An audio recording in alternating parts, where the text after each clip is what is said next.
Alright, greetings all, Shardvixen here. You gotta let me know if you can hear the audio on the background music, because it's not showing me it.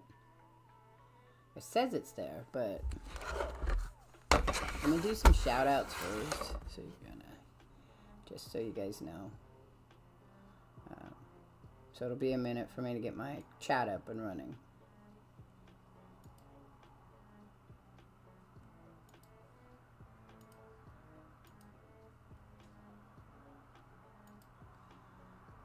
For whatever reason, it won't set up right. Oh, that should be fine. It's only when I go to desktop it's the problem. Since we're going to be using the camera mostly, that shouldn't be an issue. Okay, so we're going to give her a shout out.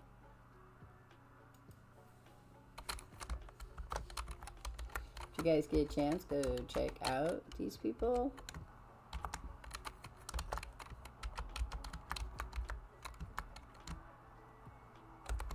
If I spell it right.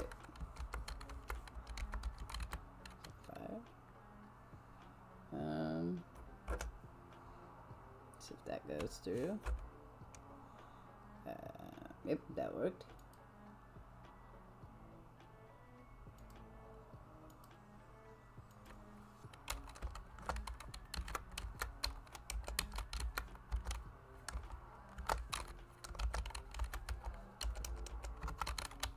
God dang it.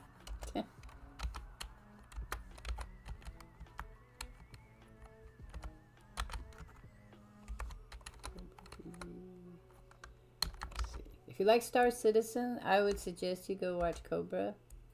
He's a nice guy too. I mean, I've heard people say they don't like him and like him, but you should just, if you get a chance, go check him out.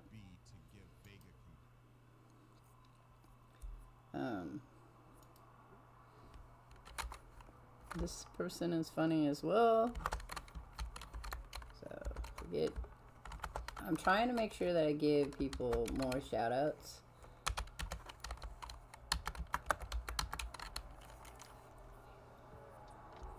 So that you guys can go check them out. And so they know that I do think about them. I don't always watch them because it's just, I just went through all my channels I was watching.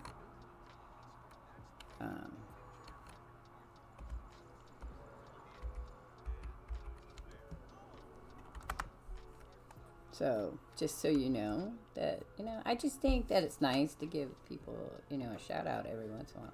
Why did that one not work? Oh, there it is. Avery Santos.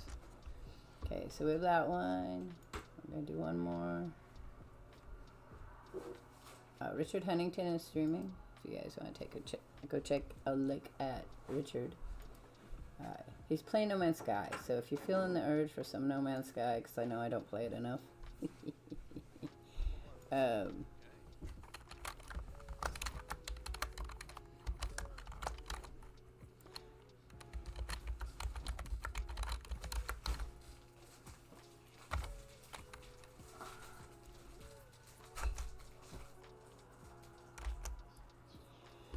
Okay, and then if you could go by and say hi to Pixel.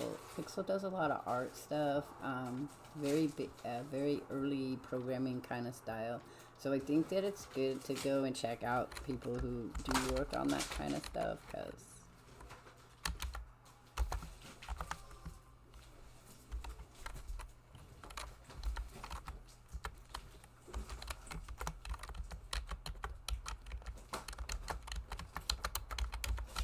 and she's good to watch if you want to do something in the background or listen to someone else, because she doesn't speak.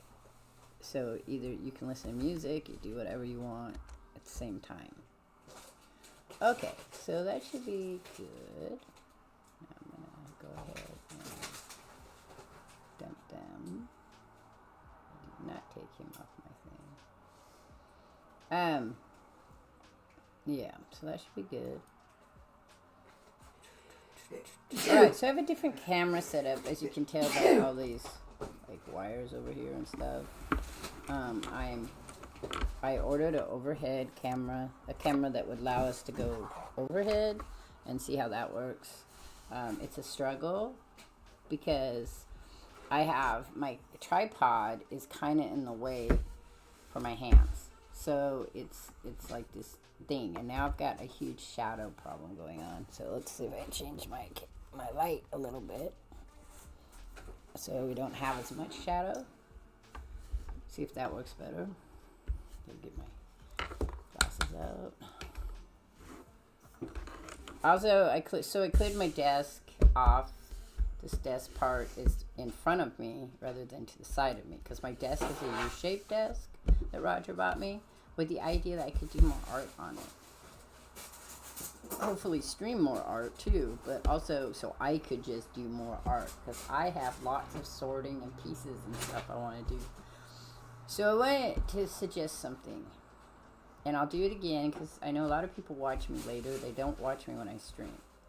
If you're interested in starting a journal, and supplies are kind of an issue, if you are in my Discord and you DM me, or you send me to my, ask for my email, and we can do an email correspond, and I will send you a box of starter paper kits. Some are paper that I have bought, scraps and pieces, and some are paper that people have given me, and then others are papers that I've made myself, and I'm not really using them. So instead of tossing them out, what I do is I pack them all up, and I take them down to the local teachers thing where people can get free artwork for their classroom. But scrapbook's not always a popular thing there. Because, I mean, like this, I'll show you really quick. I have, like, this is a piece of my paper that I've made on my gel plate.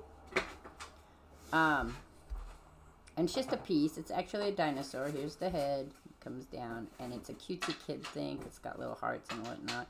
And I did some overlapping on it. And I like the color, so I kept it because I'm going to use it in mine. But I'm not interested in a dinosaur. Another one is, this is paper that comes out of my, I used to buy lots of little kits where you had scrapbook pieces that were smaller for journals and stuff. And this one's really pretty. It's a very coppery kind of sparkly, which you can't see real well because I probably should set up another. Oh, I guess you can't see it. So I got tons of those. Not always in colors I'm going to use. Then, you know, again, like these little pieces that I was using in my journal, and I'm still using them. And then there's these. I make these. Now these are, this is dryer sheets. Because there was a project I was doing where you could take the dryer sheets like you do the napkins, and you could knead them, and they would turn into this really soft, like, paper. There it is. So these are pink, so I'm going to use them in mine. But I got tons of these also that I've used. And then if you got them as a kit and you're like, oh, I really want to know how to make this, then we could do, like, you could let me know, and I could do a video or something that shows you how to make stuff. Or even to just send you to the video that I originally got the stuff from. So, like, I made these. I'm going to put it in mine. It's also one of my daughter's. So this is that fabric cloth that you make out of napkins style. See? And you would glue this onto your paper. Probably like that. Maybe a bigger piece of paper, whatever. But yeah, so it's very soft. But I got tons of paper that I could share. And I could show you how to make. Here's another one of those. See? And they're really, like, they're very soft. They're not very durable. But I do have ones I made with the glue that has this one I like. These are made with the, these are, magazine pages. These work the best. And they have this really interesting texture. So I like those. Kind of dark. And you never see the original picture in them. This one you can. Kind of. See Pentax? It's a camera. So it has a shadow like of a camera. But I could always use the other side too, which is just words. I don't know what the side of this one is. But yeah, so I have tons. And I like creating paper. I don't always use it. So I would be willing to share it with somebody.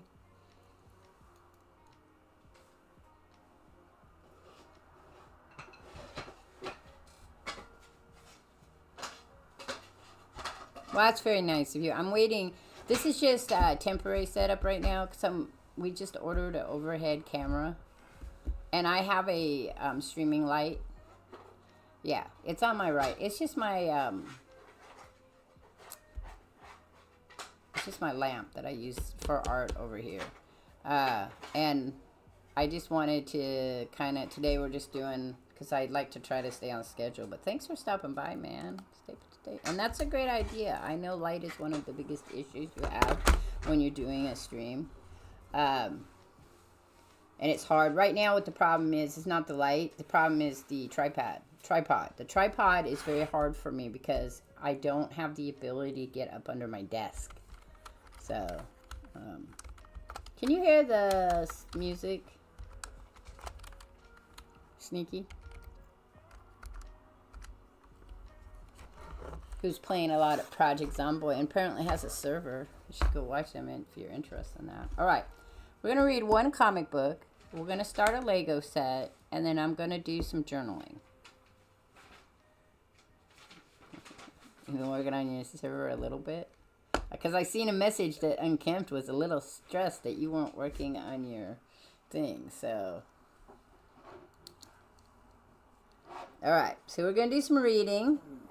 Again, I don't expect that you'd be able to see this really well. I'm hoping with the new tripod we're getting that I'll be able to fix that, and then I'll fix my camera setup. I do have a streaming camera setup. It's somewhere in my garage that I bought a while back with a different idea. Earlier I was trying to make an animation table, which I've used in the past to make my animation.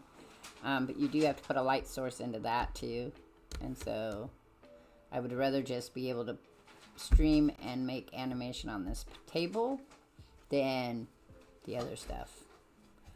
Alrighty, so here we go. You guys won't be able to see a lot of this. I will try. I can drop it a little more. Let's drop it a little more and see how that looks. Because it'd be nice if you see the pictures at least. Okay, let's see how that looks.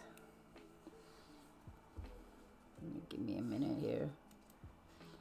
I mean, it looks great in my OBS. I'm not sure how it looks on my Twitch, so hey, that's better than it was. Alright. I don't know if I need the glasses today. So because I have fibromyalgia, sometimes I can't see to read, and then other times I see really great to read, so. The problem, like I was saying earlier, is I don't have a way to, this hand over here has to go through my tripod, and it's very cumbersome. When I was doing it on the other side, I was so far away from what I was working on, it was hurting my shoulders and my chest. So I'm just trying to find a nice even balance. So for today, we're going to deal with the shadows, and then hopefully we'll get things set up and I'll be able to get closer to my table, and then I'll put a light more like right in front of me so we don't have as much shadows. But you know, shadows are a thing.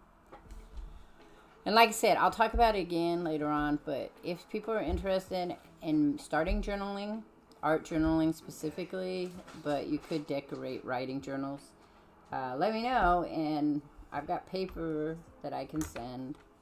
I brought some stickers. I got a little bit of everything I could send that you could try and use, okay? So this is the Marvel Saga, the original history of the Marvel Universe. Enter J. Jonah Jameson. And Spider-Man's, I can't see that, so gotta get the... And Spider-Man's life will never be the same again. Plus, the conclusion to the Iron Man's origin, including his first explosive meeting with Rhodey. Plus, Thor, the Hulk, the Fantastic Four, Ant-Man, Egghead, and much, much more. Okay, this particular episode, number 7, came out on June 1986. What were you doing in June of 1986? I have to think about where I was at in 1986. I was 21 years old. I think I was moving in with a boyfriend. Down in California. Okay, so we have... Let's make sure my head's not in the way. That would be our other problem.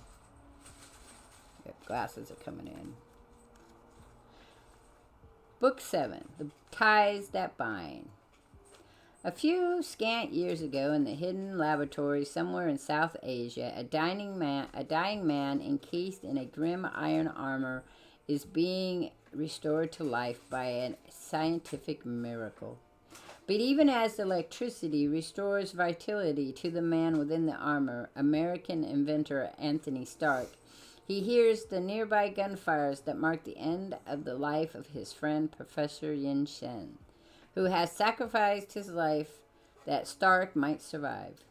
Professor Yin Shen, you can no longer hear me, but you will not have died in vain, my friend. So swears the Iron Man.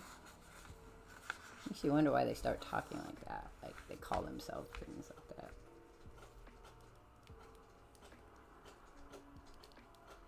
Okay, I have to tilt this.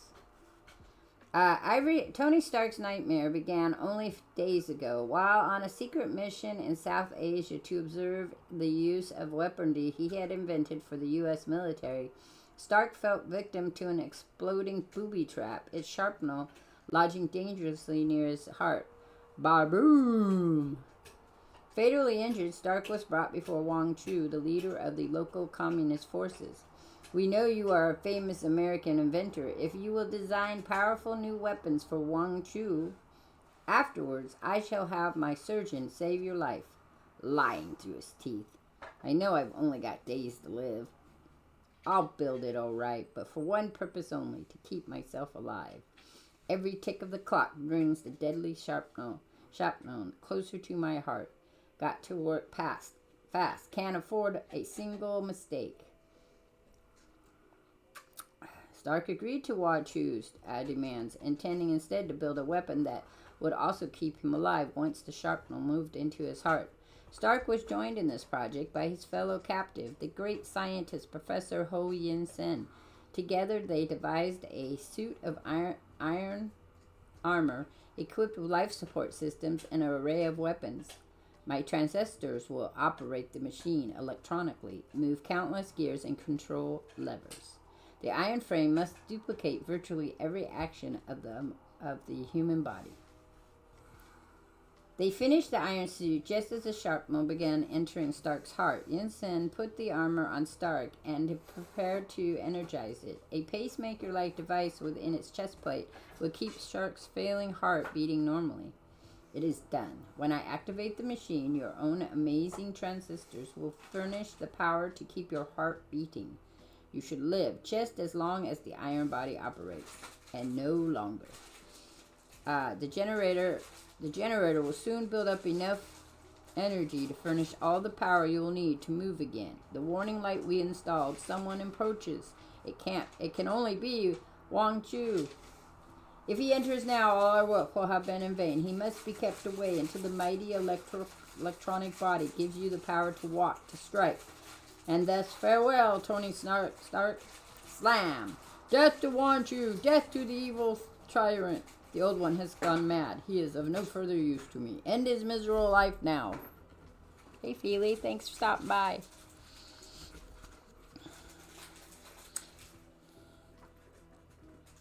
That was prelude. And now, even as Professor Yinshin breathes his last, the electronic marvel begins to stir. The transistors have significant energy now. My heart is beating normally. The machine is keeping me alive. And the transistor power circuits are coordinated with my brain waves, just as any living human brain controls his own body. But I'm losing my balance. Thud. I'm like a baby learning to walk, but I haven't time. I must learn quickly. I must get the knack of manipulating this massive, unbelievable, powerful iron shell before the Reds find me. or else I'll be at their mercy. But the brain which has mastered the secret of science is also capable of mastering its new body, and so I have the feel of it now. I can stand, move, even walk without toppling. Meanwhile, outside the locked door, break it down, smash it. I must learn what has happened in there. Wham, wham, wham. Hey, Feely. So I was talking to Sneaky earlier. I'm getting a new overhead camera set up, so hopefully the shadows won't be as big of a deal, and you'll be able to see the artwork better. That's my plan. We'll see, because I'll be able to bring it down closer and everything. The problem is my tripod's in the way of my arms, so it's hard to get, a good straight-on view of it. But I figured I'd stream anyway today, and we'll see what goes down. How it works. They're coming. This is my greatest test. Can the thing I have created survive? The thing which is less than human, yet far more than merely human? This thing which is now Anthony Stark. Whamp. My brain still thinks my heart still beats, but in order to remain alive, I must spend the rest of my life in this iron prison. But this bitter realization is suddenly interrupted as the Iron Man snaps back to reality. They'll soon be through the door. I must conceal myself until I can plan my next move. Fortunately, Yinshin and I equip my iron body with many attachments such as these. I'll fasten these suction devices to my palms and turn my transistor power air pressure jets. Turn on. They work. They give me the power to soar into the air. Iron Man reaches the concealing shadows at the top of the poorly lit laboratory just as Wang Chu and his guard burst into it. They don't dream of looking up in the shadows. The Yankee is gone, and he built us no weapons. He cannot be far. Find him and dispose of him, as you did the other who defied me. They killed the professor, a man who never harmed anyone in his life, the murdering swine. They'll pay for it, I swear it. Iron Man swears it. While you hunt down the Yankee, I shall amuse myself at my favorite sport. Then seconds after the Reds depart. Yes, Wang Chu, amuse yourself while you still can, for your moment of reckoning is almost at hand. Wang Chu's favorite sport is engaging in brutal hand-to-hand combat with other less powerful men. Wang Chu always defeated his opponents, but the next one will prove far more formidable. In the courtyard, ha! I win again. None can defeat the mighty warlord. I say he is a coward. I challenge Wang Chu.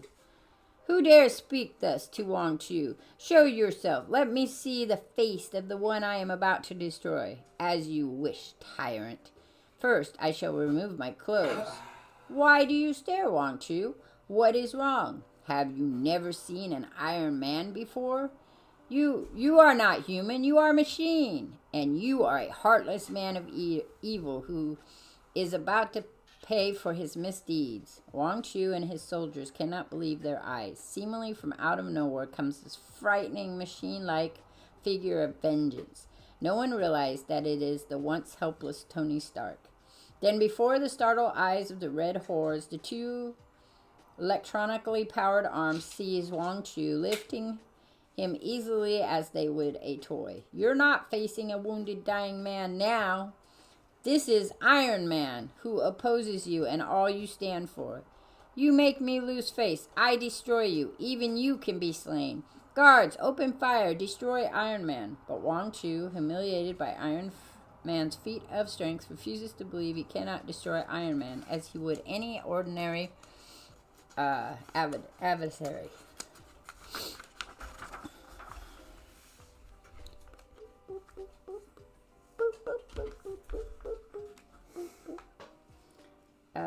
But Wang Chu's men are helpless against the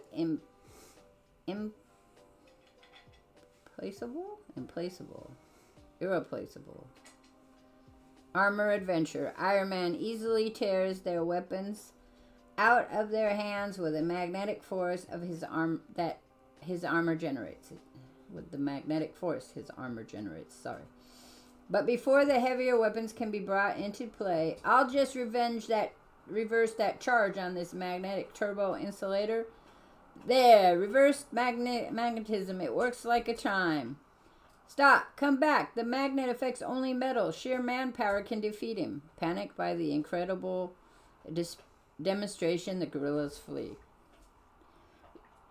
Rongchu realizes that Iron Man is perhaps not utterly invincible, but now that his troops have deserted him, the communist leader is forced to take desperate measures to deal with his ironclad nemesis. All right, warlord, you're finished. Come down here.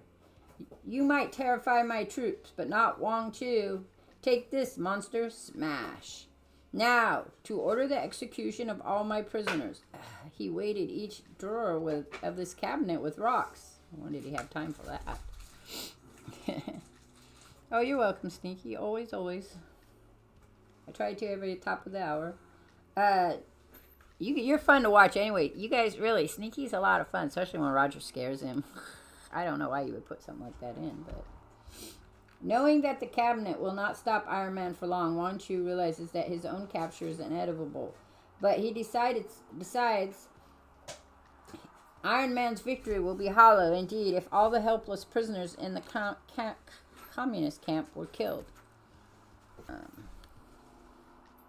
can't see that. The printing. Hey, Caswell. The printing is really low.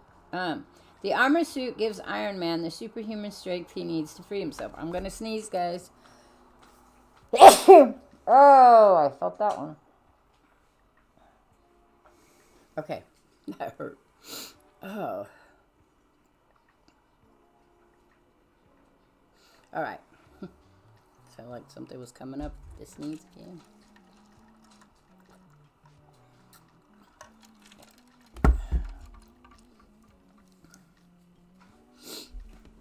All right, here we go. The armor suit gives Iron Man the superhuman strength he needs to free himself, but no drawers filled with rocks can hold back iron limbs powered by electronic transistors. Knowing he's defeated, Wang Chu is trying to murder all his prisoners before he's stopped. I cannot allow it. But although his later suits of armor would enable him to perform such a feat with ease, this first suit's energy reserves are nearly exhausted by the effort. I'm free, but it took almost all my electrical power. I've got to recharge. I'm too slow on energy to pursue Wang Chu. Yet I can't let him get away. Wait, I have it. Unfastening his lubricating apparatus, the Iron Man squirts out a thin stream of oil. I estimate it just right. The pressure's great enough for it to reach the ammo dump. Guards! Guards! Slay the prisoners now! Then Iron Man uses a tiny flamethrower from his armor to set the stream of oil ablaze as Wang Chu hurries by the ammo dump, still looking for guards to carry out his orders. Ba-ba-room! Wang Chu is killed by the tremendous blast, but Iron Man's armor enables him to survive unhurt. The guards were too far away to hear Wang Chu's orders, so the prisoners are still safe. I have set the prisoners free, and the Reds have fled in a blind panic. It's all over now, Professor Yinsen. Rest easy. You who sacrificed your life to save mine have been avenged. As for the Iron Man, that metallic Hulk who once was Anthony Stark, who knows what destiny awaits him? Time alone will provide the answer. Time alone. Though we know where it all goes, because this is really old. Alrighty. Here we go again. A half an hour later, James Rhodes, another American on mission in Southeast Asia, has given up on trying to repair his helicopter. He was just shot down by communist forces and now finds himself marooned in enemy territory. Blast, this bird ain't never gonna fly again. The means of Rodney's salvation is about to arrive, but at first Rhodes reacts much the same as the communist did to this strange-looking being. Maybe if I'd seen where those rockets come from, I'd been able to dodge them. But intelligence said there weren't any enemy launchers within miles. Shoot, guess it must have been a swamp base that turned my chopper into clank. Sounds like heavy machinery. Maybe a tank sneaking up behind. All right, you skunky little pigs. You ain't taking Jim Rhodes by surprise? What the bloody... Please, don't be afraid. I am American. Oh, mama. Looks like I stepped in bad stuff this time. Look, I told you, I'm not going to hurt you. Iron Man gets his chance to prove his good intentions to Rhodes when they are found by communist soldiers. These guys ain't exactly pikers. They're setting up an RGVT, a bazooka. Think your reverse Framesan can handle that? Well, it hasn't been widely field tested yet. But according to theory, cha-choom. Yep, blam. Once again, weaponry proves useless against the Iron Man's armor and magnetic force waves, and the communist soldiers flee. Woo-wee, just look at them pajama boys run. I still don't know who you are, Metal Man, but anyone who can rout them like that is okay in my book. And I'm pretty sure that's not an okay term. So I apologize, as I am not intending to read inappropriate stuff. It just shows that in 20 years, the changeover in what slangs we use or don't use can be harmful to people. I have to be careful because you can get in trouble with Twitch. So it's historically reading, that's it. I would have tried to get rid of those. I'll try to be more sensitive to them. Sensing that he might want to keep his true identity secret, Iron Man does not tell Rhodes that he is really Tony Stark. Together, he and Rodney begin the long trek back to the non-communist section of Southeast Asia.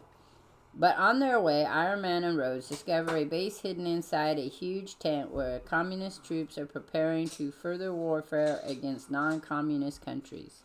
This must be the rocket base that zapped my chopper. And you have to remember, even though this book was published in 1986, the comic book, the panels themselves and the wording was from 1960s, most of them. So just be aware of that. Okay, that's why, yeah, it looks different.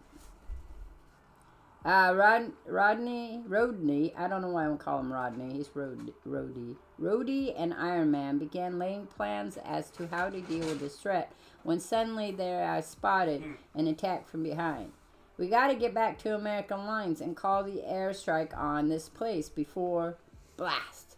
What'd I tell you about those dead villagers? We've been suckered. Yeah, that does seem to rather limit our options. Iron Man and Rhodes hold off the attacking soldiers long enough to get the helicopter. Iron Man's original armor is not equipped with boot jets, so they cannot fly out of danger without an aircraft. Sorry, Flyboy, but we're taking your luxury aircraft here for a little spin. Karakoon time. Okay, Iron Man, hop in quick. Be right there, Rhodey. Just as soon as I leave our ungracious host a little something to remember us. Danger ammo. I doubt it would say danger ammo. Nah, napalm. Okay, take her up and hurry. It's only going to take a few seconds for those flames to follow that oil stream to the ammo stores. I can't hurry. The weight of your metal tux on you is slowing down. Oh, great. I didn't think about that. I'll have to pour all the power I can into my reverse magnetism and just hope it's enough to push us away from them. It's working. We're going faster. The only question now is whether we can get far enough away before those rockets go wah, wah, wah, boom. Rhodey pilots the helicopter out of communist territory and at Iron Man's request drops him off before returning to base. Iron Man secretly goes to the laboratory that the U.S. government assigned to Tony Stark to use while in Southeast Asia. My top secret security status helped me avoid embarrassing questions this time, but I think I better stock up on excuses. I'll probably be needing them in the future. Meanwhile, though, it seems the chest plate is all I need to keep my heart beating. I won't have to wear the whole suit of armor all the time, though I had better trim the plate down a bit unless I want to buy a whole new wardrobe just to cover it. But whatever I end up doing, I have a feeling that from this day on, my life is never going to be the same. Indeed, it will not. Stark will wear the chest plate continuously for years until he finally receives a successful heart transplant. Perhaps more importantly, Stark will continue to battle injustice as Iron Man. He will redesign his armor many times and eventually devise the version he wears today as the member of the West Coast Avengers. Rodney was your father's nickname? Wow. Hey, look, Amber, Emptiness, ONTGW has the best viewers. We know that's a lie, but that's what they say. Okay, so then we have... But before Tony Stark leaves Southeast Asia, he still has a piece of unfinished business to attend to. Jim Rhodes has spent some time in the hospital recuperating from a leg wound he received from enemy gunfires on his adventure with Iron Man.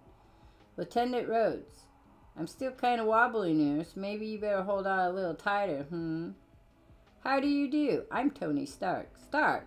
You're that guy that Iron Dude was talking about. That's right. He told me all about how you helped him get to safety, and I wanted to thank you. I would have lost a very close friend if Iron Man hadn't made it. Mr. Stark and I think we both did our share of saving.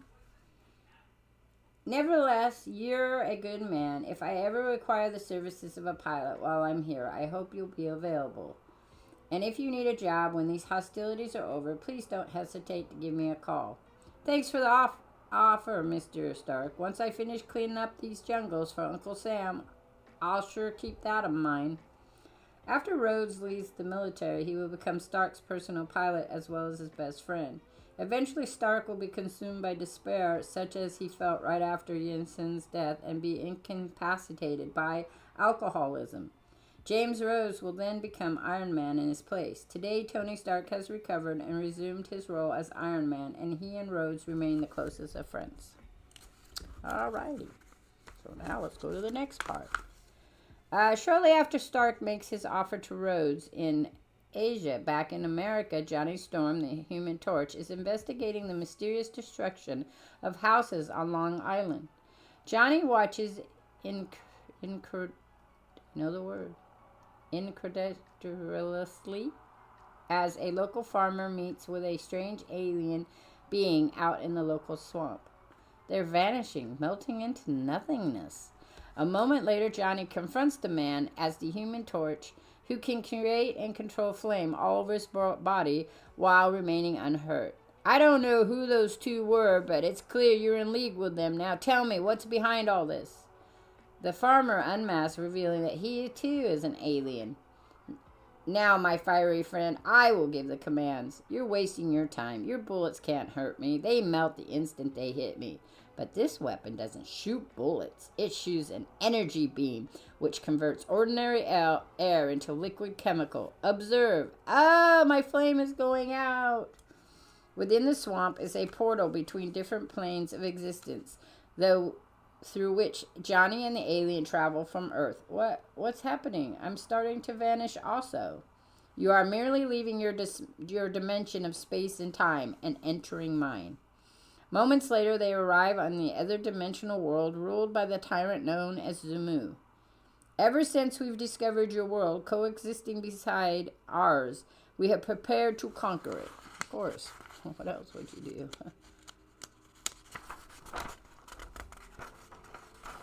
Oh, I forgot to tell you, Boomstick Joe and Richard Huntington were both streaming over on YouTube if you guys are interested in seeing that. I can't really do shout-outs on YouTube.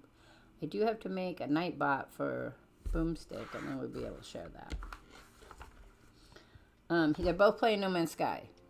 So, but But till we were ready, we had to prevent your race from stumbling upon the passageway in the swamp that binds these two worlds. That is why we had to keep you humans away from the swamp. Why we could not allow homes to be built there. As Johnny listens to the explanations, his eyes dart around. He noticed that not all the onlookers seemed pleased with his capture, especially one beautiful girl. She looks at me like she feels sorry for me. Wearing an oxygen mask so he can breathe, and with his hands bound, Johnny is imprisoned in a tank full of fluid chemical that prevents him from using his flame. But then he sees the concerned young woman he noticed before speaking to the guard. I've seen you many times, but I've never suspected that Valerie, the proud and beautiful daughter of Phineas, would be interested in me. How could I resist one as handsome as you? But the thrilled guard has not long to enjoy his good fortune, for a moment later, look at my hypo ring. Watch it glisten. No. Valerie frees Johnny from the tank and brings him to her home. She and her father Phineas are members of a resistant movement seeking to end Zemo's tyranny and plans of conquest. There are many of us opposed to Zemo, but he has the support of the army. It is they who want to invade your dimension, while we are weak and too unorganized to stop them. If only you would help us. That's just what I intend to do. Zemo and his buddies are going to rue the day they tangled with a human torch. Of course they are, because, that's what happens. The Human Torch launches an attack on Zemo's arsenal, finally destroying it by melting through the foundations. Zemo's weaponry proves useless in stopping the torch. There's the arsenal where the weapons for the invasion are stored. If only there were some way for us to enter. There is. Watch. Flame on! Look, the walls are shaking. The floor is caving in. The whole building is collapsing. Flee! Emboldened by the torch's actions, Zemo's subjects launched their revolt against their ruler. Down with Zemo! Follow the flaming human! Strike for liberty! But before the evil dictator can reach his escape ship, the torch imprisons him in a cage of fire. With Zemo's capture, the rebellion is over and the resistant forces take control. The grateful Phineas and Valerie send Johnny back to his own dimension where, back on Earth, a U.S. government investigation is moving towards its conclusion. Finally, the target of inquiry, a scientist named Elias Starr, is summoned before his superiors in Washington, D.C. and charged with treason. Who do they have on the carpet in there? The scientist, the guy they call Egghead. They suspect him of trying to put one over on Uncle Sam, U.S. Government Atomic Energy Board. It has been rumored that you have attempted to sell secret atomic information to the highest foreign bidder. What have you to say for yourself? Nothing. To a genius like me, your inceptive patriotic ramblings are laughable. I sneer at you all. Sounds like a typical bad guy. I am better than you. Anyway, you're just talking. You've got no proof and you know it. As a scientist, you may be brilliant, but as a man, you are beneath contempt. You're fired. You never work for the government. You'll never work for the government again. Go on, get out of here. And the following day, say, this Egghead character, he's our answer. Sure, if anyone can outfox the Ant-Man, he can. He's all brain. But will he work outside the law? Sure, just make the price right. And so contact is made, terms are agreed upon, and the unholy alliance is born. 10G's now, and the rest when you defeat the Ant-Man. Indeed. In the recent months, the crime-fighting Ant-Man has upset various operations directed by these New York area crime bosses. The criminal leaders promise to use their influence to get the charge of treason against Egghead dropped if he succeeds in overcoming Ant-Man. Egghead sets to work devising his own cybernetic device so he can communicate with ants just as Ant-Man does. Egghead intends for his device to override the commands the Ant-Man gives his ants, thus bring about the tiny superhero's doom. Every time I think about Ant-Man, I think about Fallout, is it Fallout 3 or Fallout New Vegas? Where you get the ants. It's Fallout 3. In Fallout 3, there's a DLC. Well, it's not DLC, but there's this little thing you can do. Side quest you can do where you get to control the ants. All I have to do is determine what their electrical wavelength is, and I can tune in on them as the Ant-Man does. I think I'm getting it. Finally. There, my machine is finished. Now I'm ready to invade the Ant-Man's own domain. Egghead makes sure Ant-Man learns a robbery is to take place at the museum. Ant-Man shrinks from human to ant size and uses his cybernetic helmet to lead a team of ants there. But Egghead uses his own cybernetic device to induce the ants to head towards a particular window where he's waiting. Everything is ready. The ants are leading him into my trap, like sheep going to slaughter. As Ant-Man comes in through the window, Egghead hits him with a powerful blast of air, which topples the insect-sized hero into the trap waiting below, a box lined with super strong adhesive.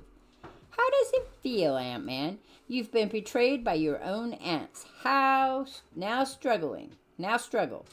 Let me watch your helpless efforts to escape.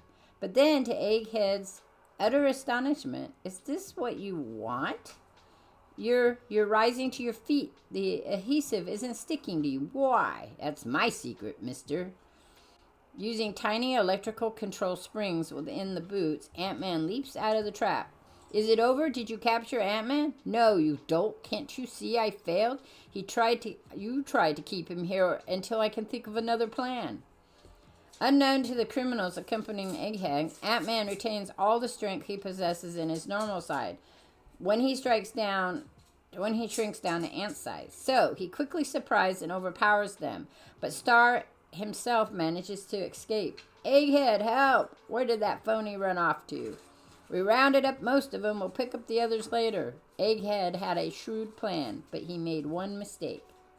Ant-Man had realized that his ants were being given commands by another cybernetic device.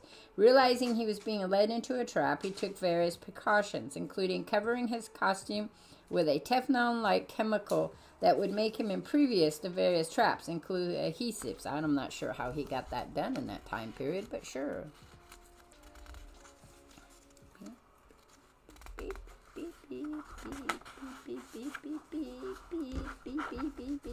Okay. And thus, the once brilliant atomic scientist ends up wanted by the police and hunted by the underworld as he holds up in a dingy Bowery flophouse. The ants defeated me. They were too smart for me. Too smart. Who's he? Don't know. But he's been muttering to himself since he came here. Something about ants. Ants? The guy must be loco.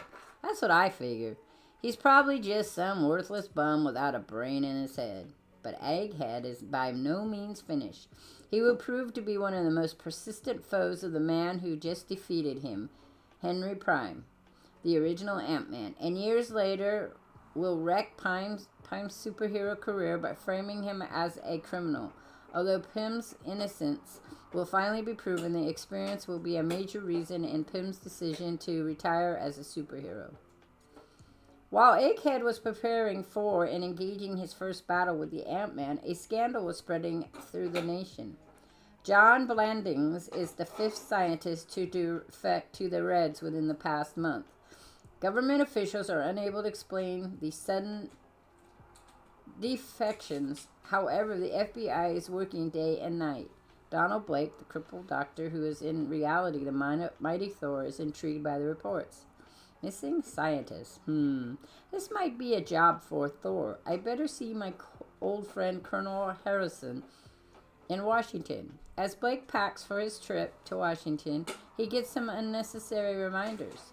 Here are your allergy pills and vitamin tablets. Don't forget to take them. And be sure to stay out of drafts. You know how easily you catch cold.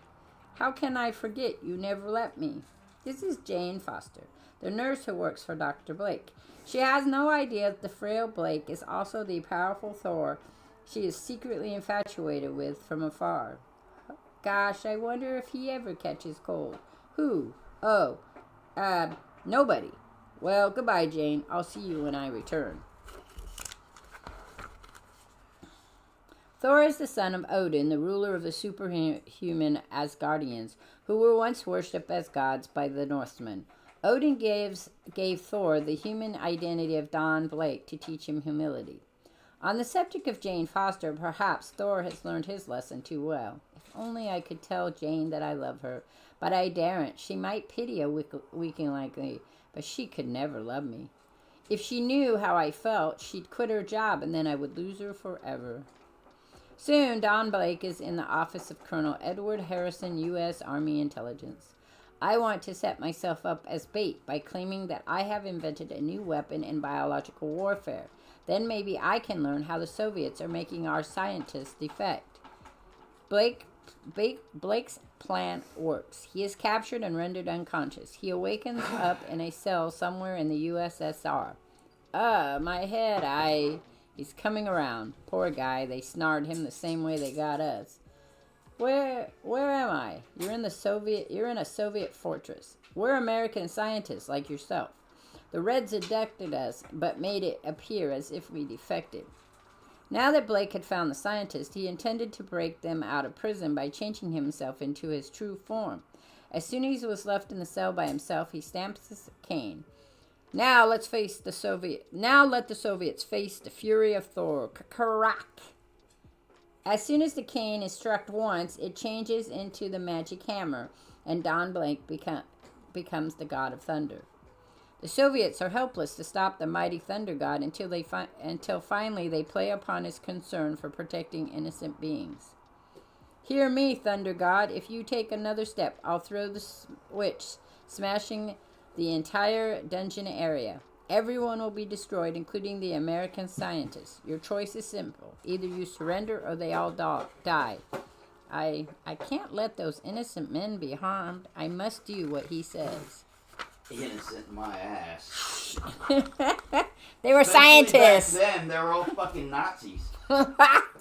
No, these are American scientists who were kidnapped. From that time period, that means they're all Nazis. Maybe. All right. I don't know why the hell the Russians would want them. The fucking Russians had just as many fucking Nazi scientists at the time as we did. Well, it's comic books. You know how it is. They gotta have bad guys. Yeah. And there goes Roger with different ways of looking at things. The Soviets ordered Thor to lay down his hammer and then bind him with powerful chains. Thor could easily break free, nonetheless, if not for the endangered prisoners. Leave the hammer. We must go now. Thor is helpless. Without the magic of my hammer, I can only remain as Thor for 60 seconds. In less than a minute, I'll change back to Don Blake. The Soviets have all left the room when the 60th second passed, lucky for him, and Thor reverts to human form. Now he does not need to break the chains. I'm transforming, and the chains that held Thor so securely fit loosely around the frail form of Dr. Blake. Unknown to Blake, he's being observed from afar, see, as he frees himself from the chains, but not by the Soviet Union. Not by the Soviets. In his human guise, the chains now fit him loosely. He is slipping out of them. And again he touches his hammer and changes back to his accused true self. So that is his secret. He's the all-powerful god of thunder only while he holds the hammer. Once the mallet is out of his hands, he becomes an ordinary mortal. Thus Thor's half-brother Loki, the diabolical god of mischief, learns that Thor's god's great secret. Loki had not known about Thor's human identity, for he had been imprisoned when Odin gave it to Thor. We shall see next issue how he uses the knowledge against Thor. He is completely dependent on the hammer. That is his weakness, at his Achilles' heels, through which I shall defeat him at last. Now, however, Thor releases the imprisoned scientists and gets them to safety. But how did you know we were here? No time for explanations. Just follow behind me. But that's Roger's right. Not here. Yes, he gets to be funny. Just so you guys know, tomorrow at noon, Roger and I are going to play Diablo. I asked Roger what he wanted to play, whether he wanted to play Diablo or Warhammer, and he's picked Diablo 3. We're also going to try to set up Diablo 4 for after Diablo 3. So, Just so y'all know, that's what we're kind of thinking about. Then, calling upon his powers as the god of thunder, Thor summons a tremendous electrical storm which demolishes the fortress with blazing bolts of lightning. And then, as the rain and wind pound against the stronghold, Thor raises his arms to the heavens. O mighty Odin, greatest of the Norse god, hear thy eldest son. Unleash thy fury, Father, destroy this citadel of evil. From the heavens blaze the mighty flashes of lightning, hurling from the sky, crashing into the fortress, shattering stone and mortar. As Don Blake and the scientists return to the United States, Rick Jones, out in New Mexico, is forced to a decision. Playing Diablo doesn't hurt his hands as much as playing some of the other games. So, and he loves Diablo 3 too. Let's see. Only Rick knows that scientist Dr. Bruce Banner is also the monstrous Hulk. Weeks ago, an accident involving radiation created a mental link between Jones and the Hulk, enabling the teenager to control the monster. The accident also seems to have turned Banner into the Hulk permanently. But when he falls asleep, Rick loses control of the Hulk, so he has had to imprison the Hulk at night in a highly fortified underground cell that Banner built. Rick realized, however, that this new racking situation cannot continue forever. We can't go on this way much longer. I gotta find a way to change you back to Dr. Bruce Banner before it's too late for both of us. Rick knows only one way of possibly turning Hulk back to Bruce Banner. A way fraught with danger. Slowly, carefully, the creature and the boy enter a hidden cave and noisily proceed through the dim-lit cavern. Follow me, Hulk. It's just a little further. Luckily for us, you built this hidden lab while you were still Bruce Banner. It's my only chance to bring you back to normal. Well, there it is. The machine you built to bombay you with gamma rays. The only problem is, am I smart enough to figure out how to start it? It doesn't have a push button. Which one is better in between the 4 Diablos? Oh, I don't know. I like Diablo 3. I didn't play Diablo 2 that much. Diablo 2 is by far the best I've played. Roger says he likes 2 the best. Then 3, 1. 1 was PC only. I don't know now. You could probably find it someplace. I can play Diablo 2 on my PC. I just can't. I can play it, but I can't stream it. So, it won't let me when I try it. I tried to download it and do it, and it won't let me do it. So, but Diablo 3 is one of my favorites. Diablo 4 was pretty fun, though. It just doesn't, it's very long in some places. Like, very quest heavy. So, again, it's like, takes forever. Which, I mean, I get it, because that's what people wanted, but it takes a reboot for 2. Yeah, it would be fun if they remastered 1 and 2. Like they did Baldur's Gate. They did that on the Switch. I can't even understand half of the jazz you wrote in this instruction manual. If only you could help me. If I make a mistake, anything could happen. Hulk, try to think. Somewhere in your head of yours is a spark of Bruce Banner must still be listening. Tell me, Hulk, should I take the chance? Should I try? You gotta tell me. Try, Rick. Desperately hoping for the best, the teenager activates the gamma ray generator and watches the results. This is it. It's working. He's Bruce Banner again. Gotta stop the rays now.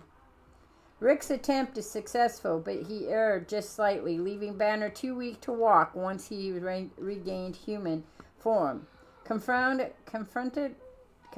to a wheelchair, Banner enviously remembers the Hulk's immense strength. Banner enjoyed having so much power, yet he does not want to give it to his Hulk persona, unthinking savagery. But I can't remain helpless this way. There's too much to be done. If only I could have the Hulk strength in my own brain. Rick, wheel me to the ray machine. Hurry. What are you going to do, Doc? There's one chance in 100. But by making some delicate adjustments and setting the dials myself, I may be able to regain the Hulk's body, but with my own intelligence.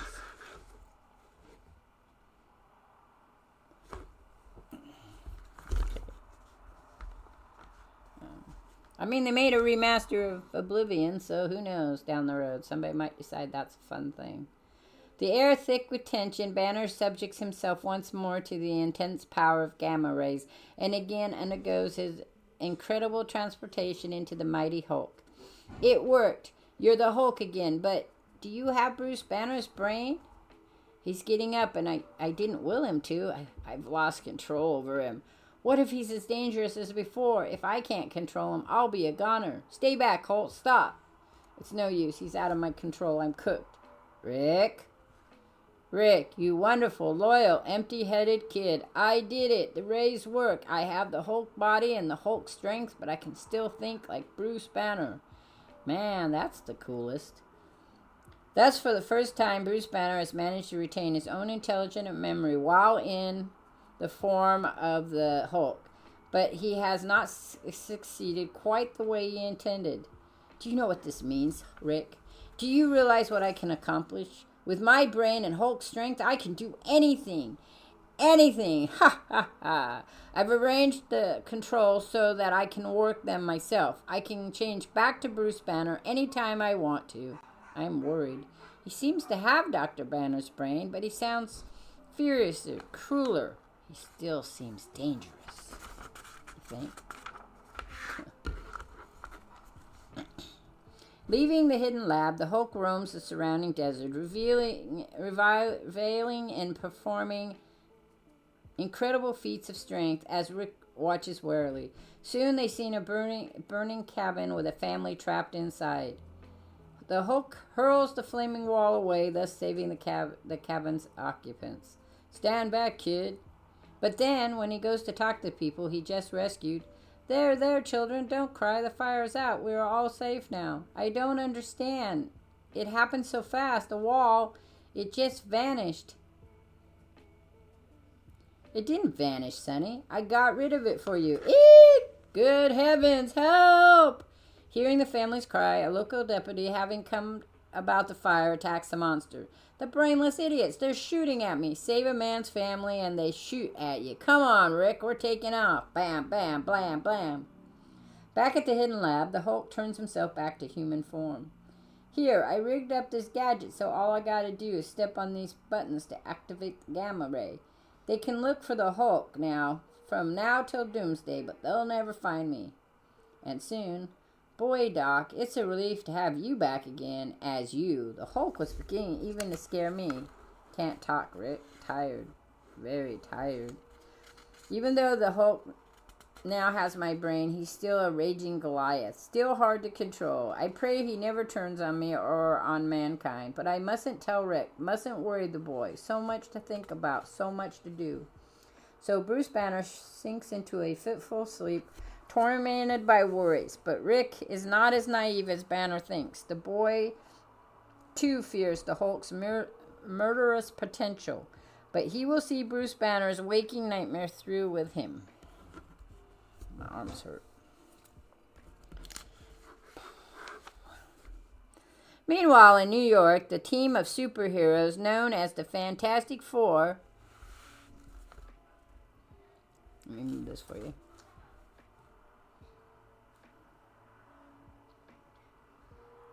Reed Richards, Ben Grimm, and Johnny Storm and his sister Susan. I love that. You know, yeah. Okay. Faces desperate problems of a very different sort. The Fantastic Four has gone bankrupt. Where's the rent you owe me for this month? You still owe $1,000 for the electronic work we did on your fantastic car. Now take it easy, all of you. I promise you'll all get paid. Just have a little patience.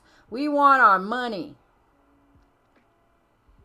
Ben Grimm, the monstrous thing, berates Richards for losing all the team's money through bad investments.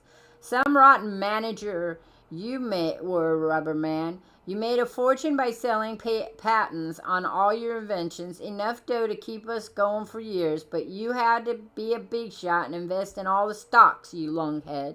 Take it easy, thing. You can ride a man just so far, and he'll finally break. I'm warning you.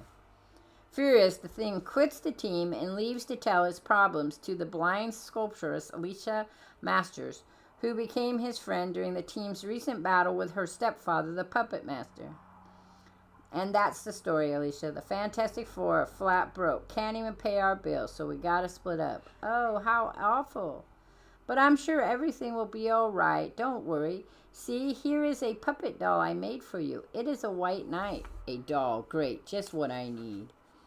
Don't be bitter, my dear friend. Even though I cannot see you, I know you are just like my white knight. You are good and kind, and you will never desert your friends when they need you the most. It's a funny thing, kid. Despite of your blindness, you see things much better than I do. You make me feel ashamed of myself. Then, unexpectedly, the means of the Fantastic Four's financial salvation arrives. It's like a miracle. An offer from SM Studios in Hollywood. $10 million cash to us if we'll star in a movie. Oh, Reed, that's great. But what about the thing? You know how he feels about making a specular can't say that one, of himself. He hates to have people stare at him. Spectacle, there it is. Spectacle of himself. You ain't just flapping your lips, mister. There's the Revenge of the Savage Planet, which looks good in a couple of weeks. Is that a game? There was Journey to the Savage Planet. Is there also the Revenge of the Savage Planet? I should look that up. I love the Journey to it. I played that. It was hard at the end. The last big boss was really hard. But other than that, it's pretty good. Okay. So I gotta move this over here so I can see it.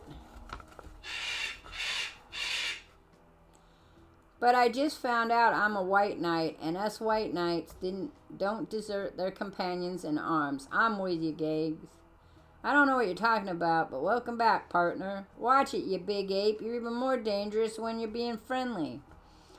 It's agreed then. We stay together and go to Hollywood and make the picture. And the $10 million we receive will pay all our bills and give us a fresh start. But next time, I'll handle money. Yeah, it's just like good old times again. So the Fantastic Four prepare to leave for Hollywood, completely unaware of the identity and true motives of the individual who's secretly responsible for this movie offer. They will learn all too soon. Elsewhere in New York City, at around the same time, another superpower being show business career is coming to a sudden end. Weeks ago, The Amazing Spider-Man was an overnight sensation on television and was widely expected to have a long and spectacular career as an entertainer. But Spider-Man has not given a performance for weeks and may never give one again. Our scene is the bedroom of Peter Parker, the teenager student whom many consider to be a shy bookworm. But oh, if they only knew. Uncle Ben is dead, and all because I was too late to save him. My Spider-Man costume, I wish there was no such thing. It all started when I was bitten by a radioactive spider, and I found myself possessed of a spider powers. Huh? I said he's a little bitch. Who? Peter Parker? Peter Parker. Oh, yeah. So I've designed, well, he was a teenager. I mean, can't expect a lot of brains from those. So I designed a costume to go into show business and cash in. Ouch. But while I was busy showing off, an armed burglar fired one fatal shot at Uncle Ben when he was surprised robbing our house. As soon as I learned what I had happened, I sped through the city via my spider web, lusting for vengeance. He won't escape, Spider-Man. But I soon caught him, the killer, and turned him over to the police. Got you, but you ain't human. Okay.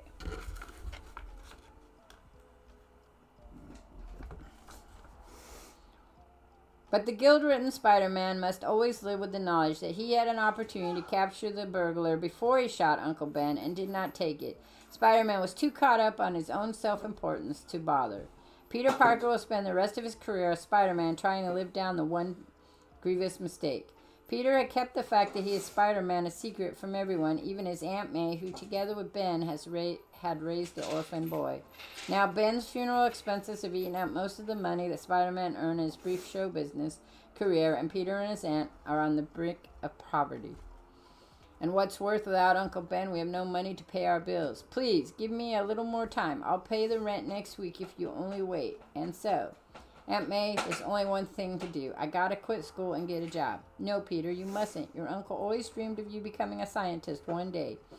You must continue your studies. But I gotta help Aunt May somehow. Wait, with my Spider-Man powers as Spider-Man, I can do anything. When Peter Parker got his Spider-Man powers, he did not immediately decide to be a crime fighter. Instead, he quite naturally wanted to use his abilities to make money. Now desperate for money, the future crime fighter begins to succumb to the temptation to turn criminal. I can go anywhere, nothing can stop me.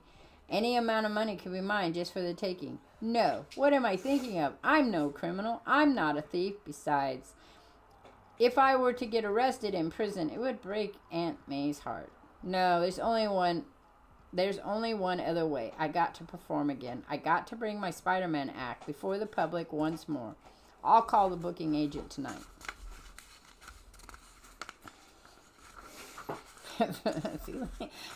Feely Boy agreed with you, but I mean he is, because he's a teenager, and he's a nerdy teenager at that, you know. Spider-Man's fame is still so great that his agent manages to get him an immediate booking. Tickets sell out with a few hours at New York's public rushes to see one of these new super beings display his powers before the very eyes. But now Spider-Man runs into a problem he's been dreading. To conceal his identity, he insisted in the past on being paid in cash. But this time, when he most needs the money, trouble arises. It's time to pay you, Spider-Man, but I can't give you cash. I gotta give you a check. So there's record for taxes.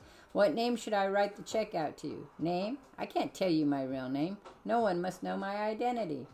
I'd like to cash this check. I'll have to see some identification. What about my costume? Don't be silly. Anyone can wear a costume. Do you have a Social Security card or a driver's license in the name of Spider-Man? No, I don't. But as Spider-Man finds that he cannot cash his desperately needed check, just across town, a man at a typewriter is making still more trouble for him. When I'm through this article, Spider-Man will be ran out of town. And the next night, might as well go back to where you came from, Spider-Man. There'll be no show tonight or any other. What? Why? What happened? This happened. Look at this editorial. The paper has everyone so steamed up they'll probably toss you in jail if you showed your face. Spider-Man Menace. But why? What have they got against me? What have I done? But not satisfied with merely writing editorials, Jonah Jameson, publisher of the powerful Daily Bugle, delivers lectures all over town. We cannot allow that masked menace to take the law into his own hands. He is a bad influence on our youngsters. What I find interesting is that, so in New York you had Fantastic Four and Spider-Man. No one complained about them. Children may try to imitate his fantastic feats. Think what would happen if they make a hero out of this lawless, inhuman monster. We must not permit it. The youth of this nation must learn to respect real heroes, men such as my son, John Jamerson, the test pilot, not selfish freaks such as Spider-Man, a masked menace who refused to even let us know his true identity. As a powerful and respected newspaper publisher, Jonah Jameson has a great effect on the public opinion. Suddenly, people throughout the country see Spider-Man not as an astonishing new entertainer and a hero, but as a possible menace to society. How much, people wonder, do we really know about Spider-Man? Is he truly heroic like Fantastic Four and Thor? Or will he turn his powers against society like the superpower menaces they battle? As a result of all this, the entertainment industry blacklists Spider-Man virtually overnight. No one will hire him, and as Peter Parker starts to learn, his need for money is even greater than he thought. Oh no, she's pawning her jewelry. She must be desperate for money, but she doesn't want me to know. She doesn't want me to worry. For me, she's doing it all for me, and there's no way I can repay her. No way I can help her. I can't even find a job. Extra, John Jameson, son of the publisher of the Daily Bugle, about to orbit Earth. Extra. It's all his fault. Because of him, I can't perform in public as Spider-Man. But I can't give up. I gotta earn some money somehow. I can't let Aunt May down. Even if it means Spider-Man will again stalk the city by night. So once again, Peter Parker finds himself tempted to turn to crime. But then another event occurs which gives an entirely different direction to Spider-Man's life. Yeah, he reads the Superman comic book.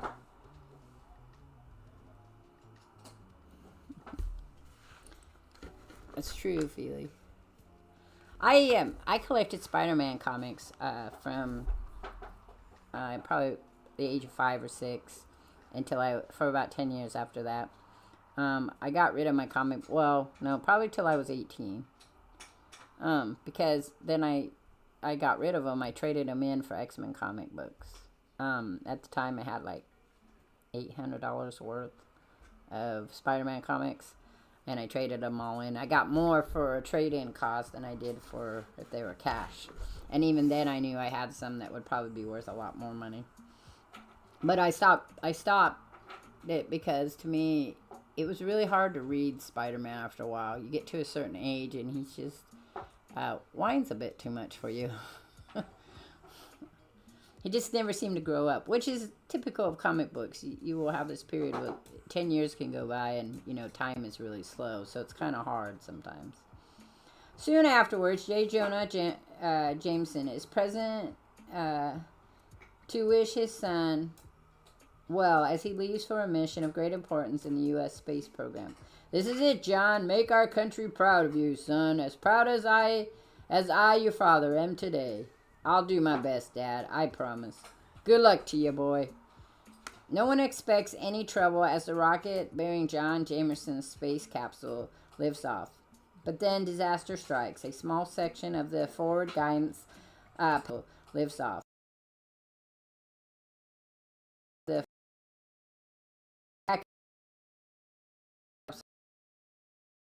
space. Without this essential guidance unit, the capsule goes into erratic orbit, completely out of control. Something's wrong. I can't control her. This flashing red light, it can mean only one thing. I've lost the heart of the guidance device. There is no way to direct the capsule now. And with the capsule out of control, it'll keep descending in lower orbits until it finally crashes to Earth. Space program technicians find themselves unable to control the capsule's guidance from the ground, and the capsule's own backup systems prove equally ineffective. The situation seems utterly hopeless, and to the teenager who only recently considered using his power for crimes realizes there's a better way to employ them. There's only one person who can save John Jameson, and that is Spider-Man. And this time Spider-Man will not let the opportunity to save someone's life pass untaken. Spider-Man quickly makes his way to the local NASA office where J. Jonah Jameson is being briefed on his son's situation. It is here that Spider-Man first meets the newspaper publisher who will be his nemesis for years to come. Made it, and now we have a spare Z4 3B guidance unit, but there's no way to get it to Jameson in time. You're wrong. There is a way. Spider-Man. Let me have the missing unit. I'll get it to the capsule somehow. Very well. We have nothing to lose. There is no way we can do it. Spider-Man. Bah! He is just a publicity-seeking phony. He's trying to grab the headline. What can he do? Instead of flapping your lips, mister, just watch and see what I can do. Wait. The capsule is getting lower every second. I've got to reach a jet fast. Arriving at the nearby field, Spider-Man, amazing web shooting, shoots out, engulfing the guard's gun hand before the sentry can fire. Wait, identify yourself. No time for that now. Within seconds, the mighty costume figure has commandeered a plane and a pilot as they take to the air. I'll probably be grounded forever for doing this, Spider-Man, but I got a hunch that if anyone can save that poor Joker, you're the guy. Here comes the capsule now, but we could never catch it. We don't have to catch it. Wait, what are you going to do? I'm going to hitch a ride on that thing as it passes by. This will be my first and last chance. If it doesn't work out, look out below. Next month, Rescue in the Skies. But Jonah's response is not what you expect, or is it? Plus, the origin of the angel concludes, featuring Iceman, Cyclops, and Professor X. Plus, the Fantastic Four's sensational first meeting with Spider-Man and the Hulk. Plus, Iron Man's first armor change, new art by Ron Fez and Walt Simpson. Plus, Doctor Doom, Submariner, Loki, Tyrannus, and the ever-popular and the ever popular much, much more. That didn't make sense. Okay, so then we were talking about Spidey Earth 2077. I have one of those. Did we lose a stream? Because it just popped in that I was live. That's weird. Okay, do we have a burp in the internet stuff? So we were talking about, you know, some of the language in the comic books. So Iron Man, this Iron Man here, in which Tony Stark's alter ego has the first tremendous meeting with James Rhodes, would have become the second Iron Man, was 144. That was in 1981. But this one, the Tales to Astonish, that came out in 1962. And then Strange Tales, with about Human Torch going to someplace else, that came out in 1962 too. So, but yeah, so that weird stuff. And then we'll see the back of the cover. It lagged? Okay. Yeah, because it popped in. It looks like from here, I have a very low bit rate. It looks like from here it stopped and then popped in someplace else. Okay, so this is our, see, there's Loki and Thor. There's Alicia and Thing and the puppet. There's, you know, I wouldn't want puppets around me after her father being the puppet master. There's Hulk and Rick. Alright. Yep. Okay. So next time I read, we'll read number 8. This is number 8.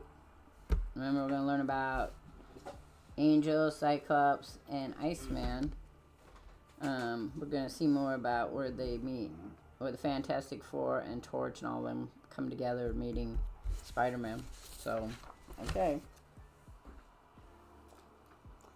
Alright, we're going to put together some Legos. And then maybe we'll work on the journal after that. Yeah, see, because it restarted itself. It shows 5 minutes in. Interesting. I hate when it does that. It says you're playing the other week. You finally finished it? How long did it take you to finish it, Darth Master? Because it said the average was 36 hours.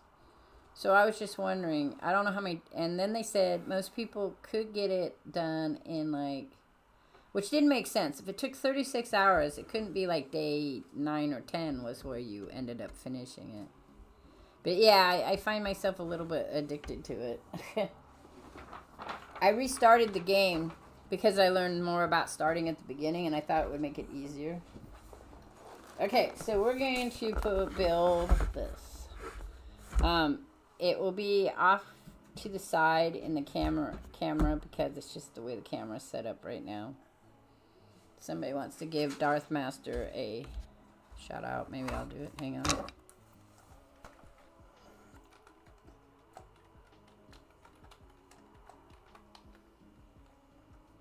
Thanks for stopping by. I was just running through my all my different channels I was watching. I was like, oh, I gotta go by and see Darth Master. So thanks for stopping by.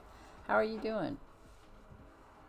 Oh, see, it shows you were playing it too. I should go check. 26 days in the game, so you don't know. Not a lot, but I got all 45 rooms and the 46 in a single run. I've done all the workshop contraptions, done the chess puzzle. I didn't get the chess puzzle.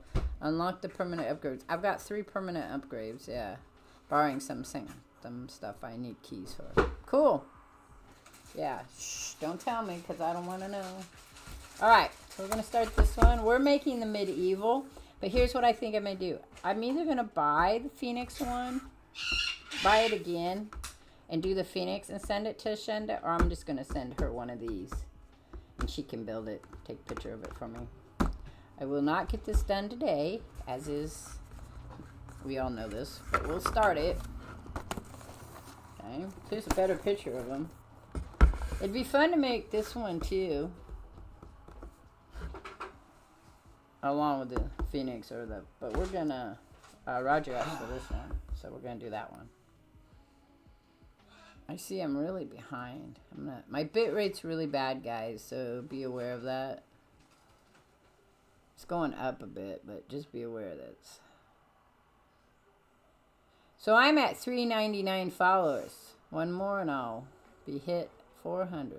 But I'm pretty sure a lot of those people don't watch me anymore. And quite a few of them are body things.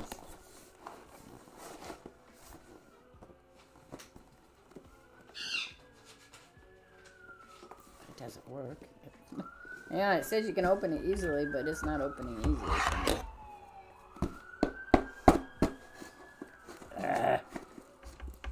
Kill it, kill it.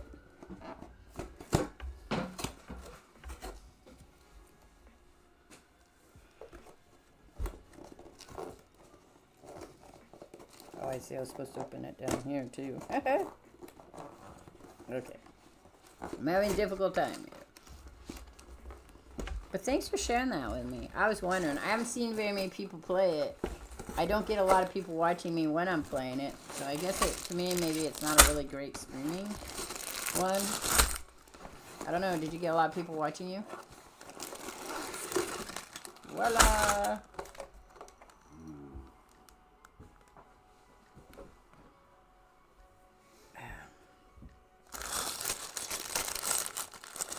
Alright, what do we need first? Oh, okay. 2 books. There's the Phoenix book. We're doing this one. This dragon one. And there's the Chinese dragon one. Which I'm not doing. Okay. Don't need those. Camera doesn't look like it's doing well either.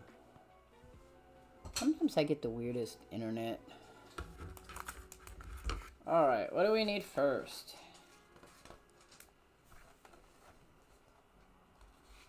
Keep waiting for them to give me paper stuff.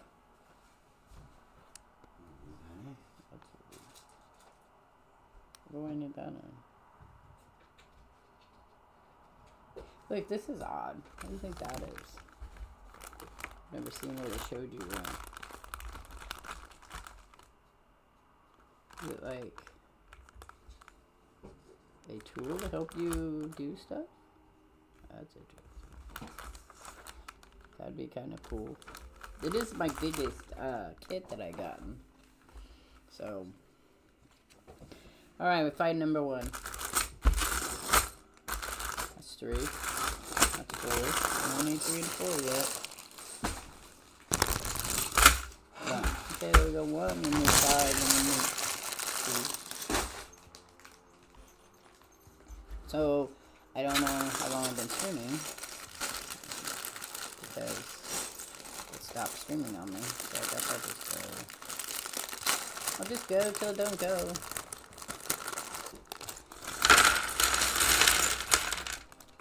Yep, there it is. What in the heckabecca is that? What is it? This will be a fun book. I don't know. It's the biggest boat yet. I don't know what that is. It shows it. I wish they put words on there. I think it's a tool. What? But I wish they would say it was a tool. What's what? This. That's a Lego separator. Why do you need a Lego separator? To pull Legos apart if you need to. It literally helps take them apart. Oh. Yeah, that's a Lego separator. I would have preferred... That thing is as good as gold. I would have preferred something that would help me put them together. Oh, that's what hammers are for. That's what? Now it's for. Oh, because my hands hurt when I do it. Let's cut this one. Itty bitties. The reason I use this tray is because then I have a less likelihood of it bouncing all over the place. Alrighty.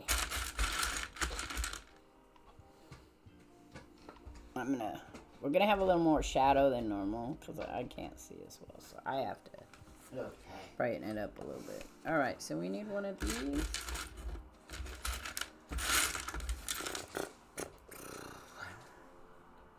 Well, if you're still there, Darth Master, good to stretch out the hands. I don't know if that helps. It's not that kind of... That's not where it hurts. It's on the tips. I have sensitive skin, so... Anyway, Darth Master, thanks for sharing that about blueprints.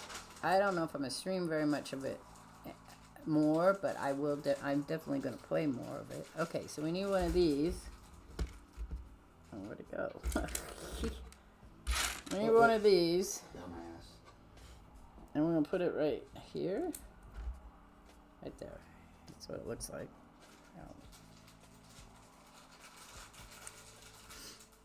And my nails will chip themselves too because they hurt. Okay, so we're gonna go these. One goes here. No, right here. Go right there. I'm sorry, you're not gonna see that as well. Okay, right there. Like I said, I'm getting a new camera stand thingy. Supposed to be here Tuesday, so that should be helpful. Let's go through this way. That's how I really need to hold it like that.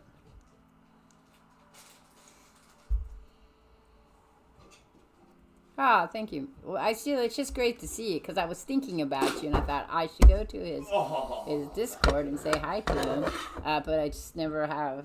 My time is kind of weirdly odd now. You Don't Want to Grow Up by Tom Waits. It's a pretty good song. I can't grow up. My brain's forever stuck in a certain age. Okay, so we need one of these.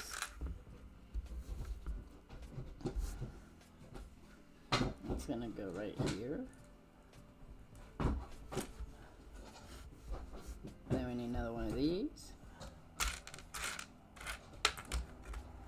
I guess I'd love to meet the people that figure these designs out. Okay, I don't think I did. Oh yeah, I guess I did do that right.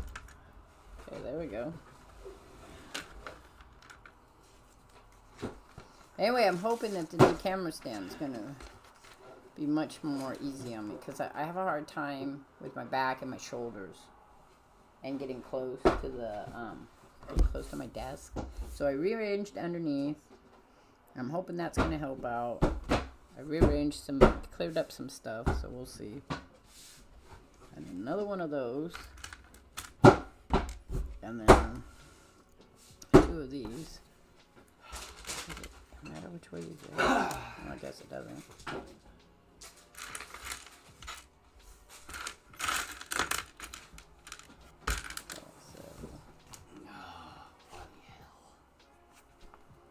One goes here. So it goes 1, 2. Let's do it that way. And then this way. And then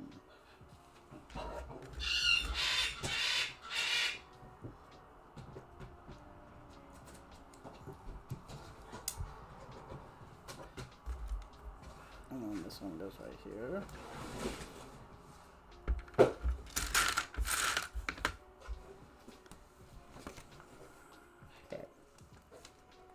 And then we're going to take our other, then we need 2 of these.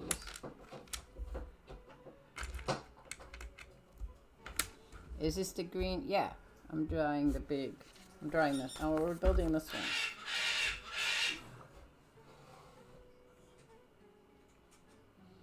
Can you guys see that? I don't know. My camera's a little bit behind my chitter chattering. So I'm just gonna guess you could see it. So my camera is a bit behind my. I'm gonna count it right now. We're gonna.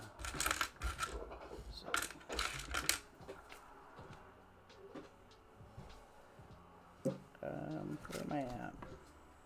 This one. I'm gonna stick this here. So I didn't see it. All right, so we're on these ones. And they go right here. So I was just gonna let people know again now that I got a few more people. I am offering for those people who might like to do some journaling, but don't have the supplies for it. I am offering to build you a kit and ship it to you for free. If you're overseas, it might be a smaller kit or in pieces, because it's a little pricier to send stuff there. But if you're in the U.S., I think Canada might be okay too. I don't know. I've never shipped Canada, so I don't know.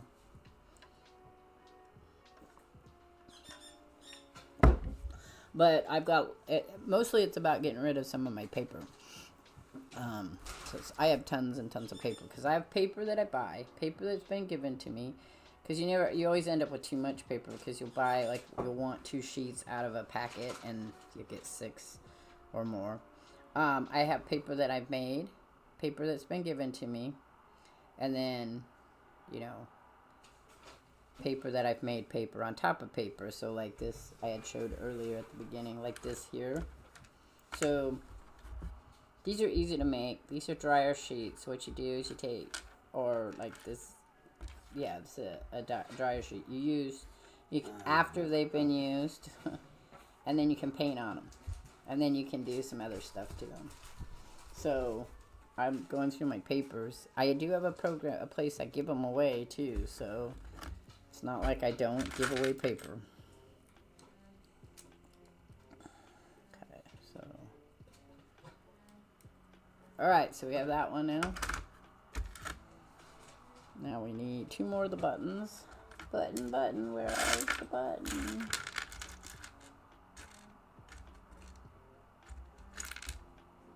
Okay, excuse me. Come here. 2 buttons. And then 2 more of those things. This one and this one. Then we're gonna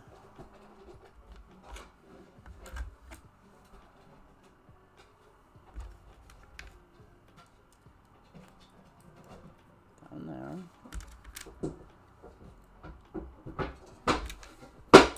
Ah, mother. Always drop one of them. And I can't never find them. Okay, hang on, we're missing a... Where'd it go? Hex, where'd it go? I don't know where it went. I mean, it dropped right down, so I would have thought it was... But it is little. And I did find a bunch of Legos cleaning my floor. Hex, are you laying on it? Oh, son of a bitch. I don't know where it went. Over there.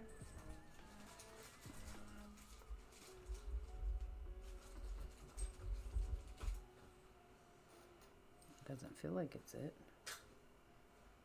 Yep, it disappeared. I don't know where it went. Hey, you gotta move for a minute, buddy. Come on. Come here.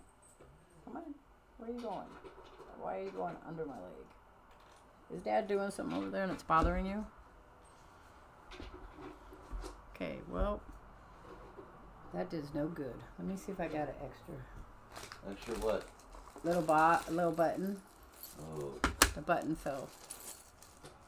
Well, I do have some. I mean, they're just going to be a different color. Actually, I have a gold one here. That's the color you needed? Yeah. From the leftovers from my other ones. Heh. Lucky. Yeah. Hi, Hex. What's up?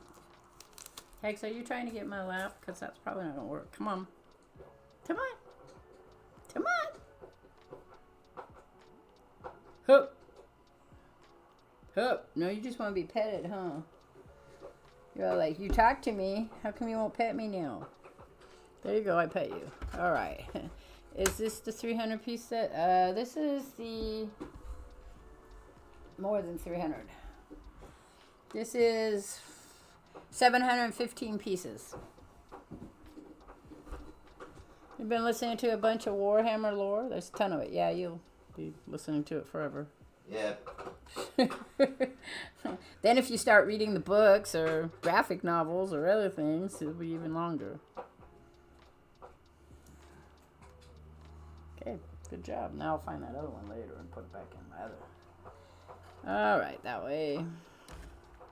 Hex, I can't help you right now. I asked you to come up here and you could sit with me, but you didn't want to. Now you're just rubbing on my legs. Oh, mother. Father, mother. Hex.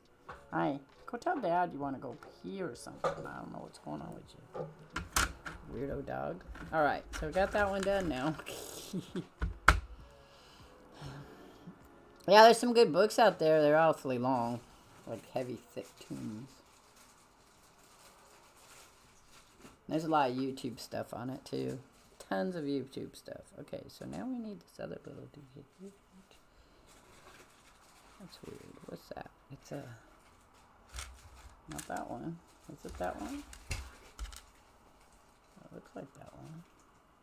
So is that just decorative? I guess so. It's a decorative one? Okay, well, I need one of those and 2 more of those. So these are ones that if they didn't give you enough would be a problem. Okay, and then, so this goes here. And this one goes in here.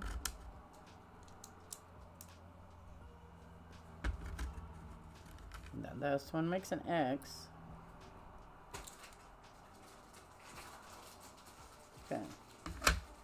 There we go. Where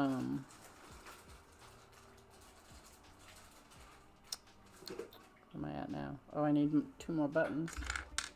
Button. Who's got the button? Hope the damn things don't fall again. And that one goes right here. And then that one goes right here. Okay, there we go. Now we need another button. It's a button. And we need another one of those, or 2 of them. We need 2 of these.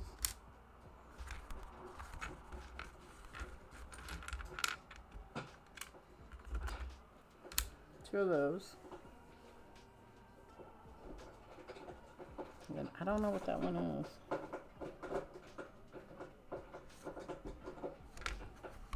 One of these. One of these.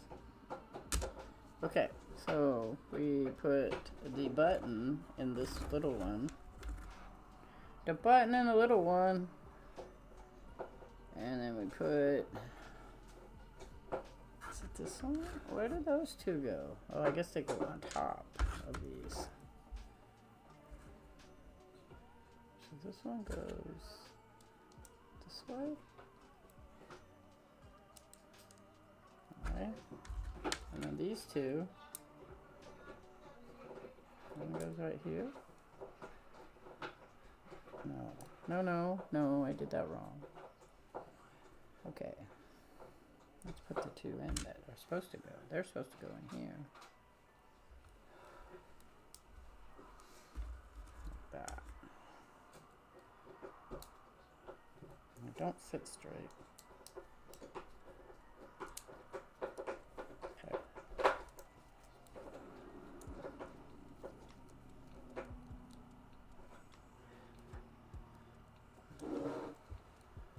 Weird. This one goes right here. Alright, there's that. Got it. And we need 2 more of these. That one. I need 1 of these. Oh, 2 of those too. 2 of that one. That one.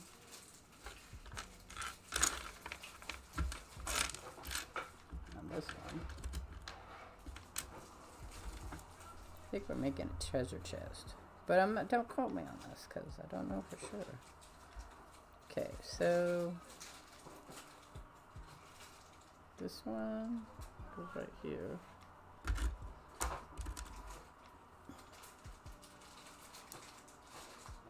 That goes right there.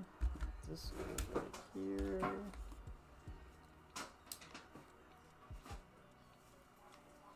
This one goes here. No, that doesn't look right. Let's put this one in so I know where it goes.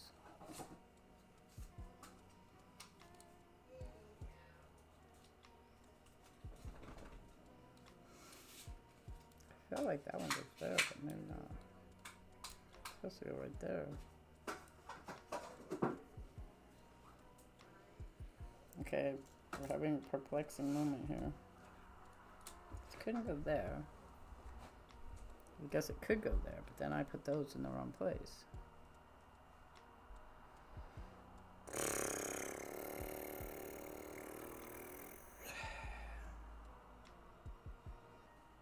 guess that goes like that. This goes right here.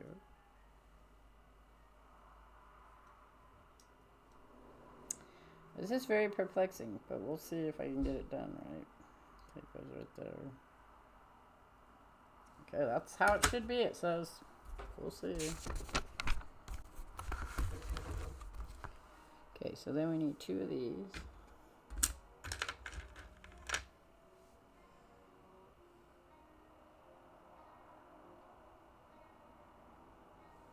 Okay, those 2 go right here. 2 there.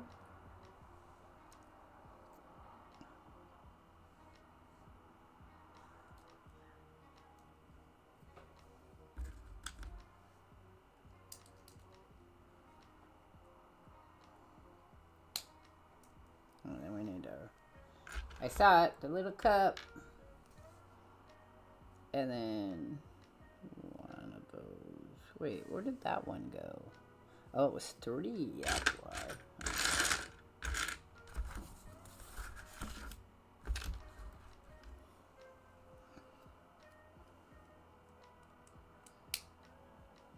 Okay, then we need 1 more of those.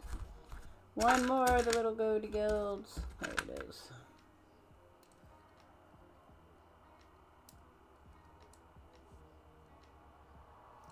That doesn't, oh yeah, okay. It is right. It doesn't look right. Then, and then this one goes right here.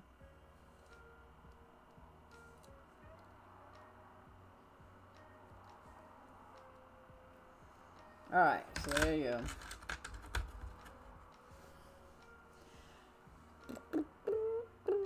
Okay, now we need gray things. So we need 2 little gray ones. These 2.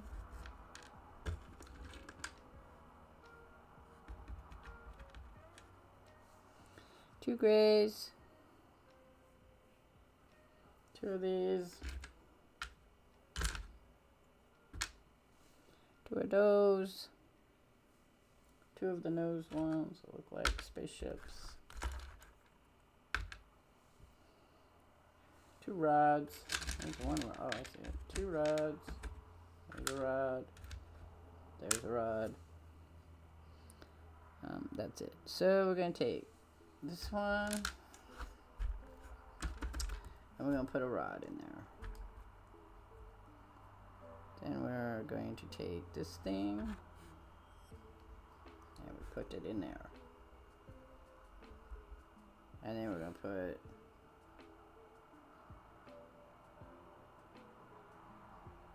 the little one on top of it.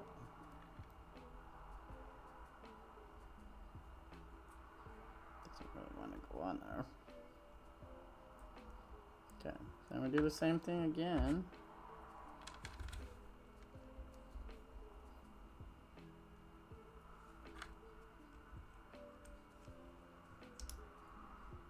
And sometimes you like these and can't see how it goes together. Okay, so then this one goes here. And then this one goes here. There we go. Okay, we're making a treasure chest now. We need this part.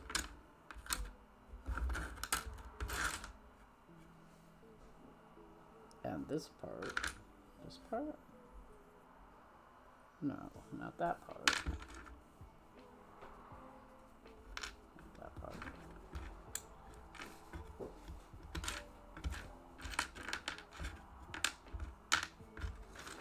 This part? No, it's a sheer one.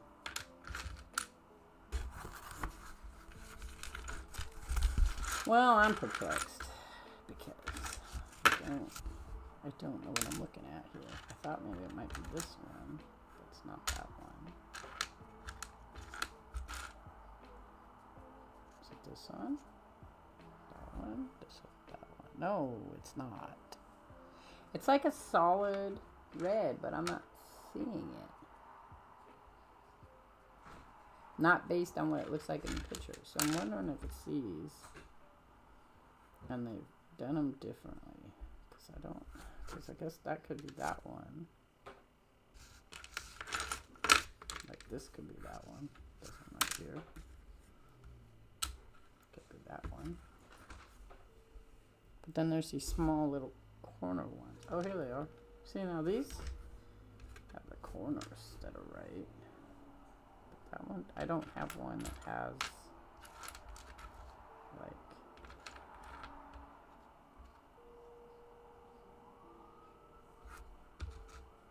Ah, there it is. I found it. So that goes there.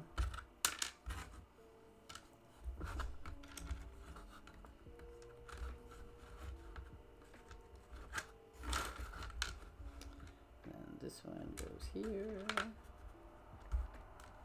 And this one goes here.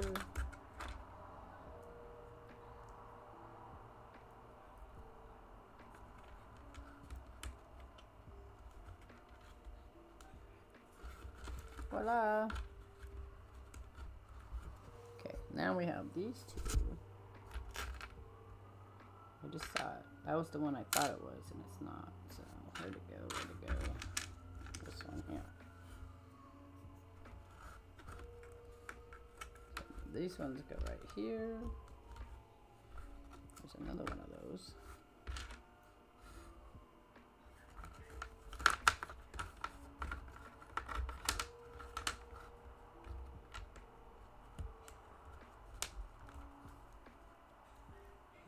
On there.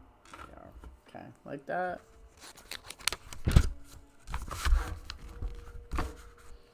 Alright, so now we have 4 of these.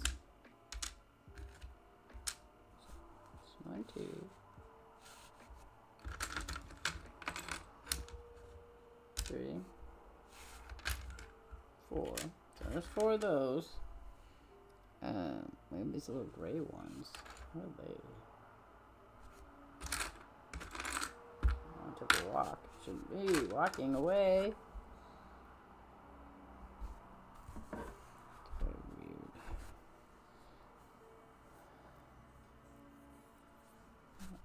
Oh, they're black, not gray. What the heck?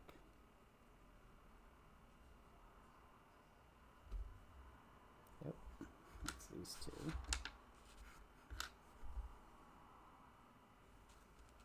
And then that one. Need 2 of those. Nope. That one. 1 of these.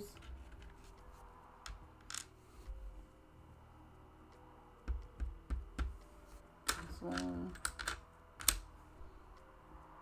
And then 1 of these ones. Okay. So we go here.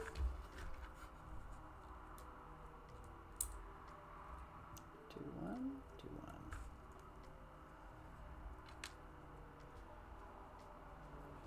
Okay, so that one goes there.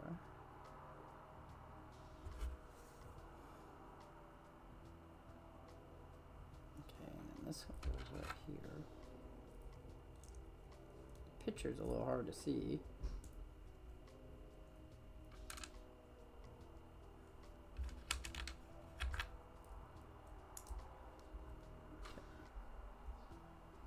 There's that. And we're gonna do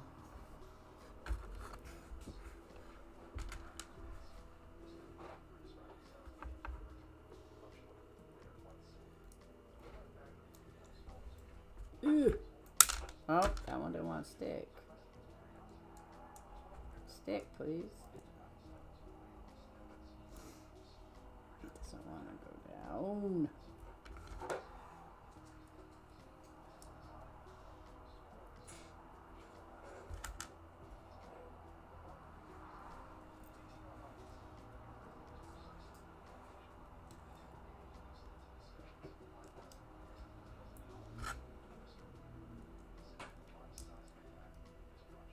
There's that one now. Okay. Then we turn this over like this, and we put. It's a tricky one. Like that.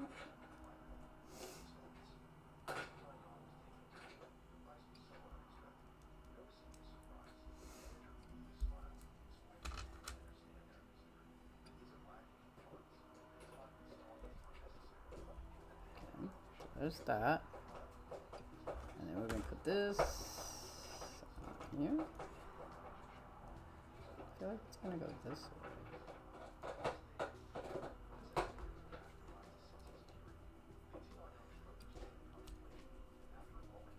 Okay, I did something wrong? Well, it says it's going that way.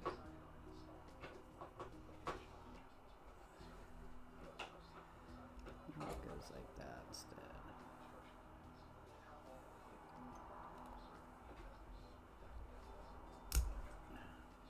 Okay, well that's on there.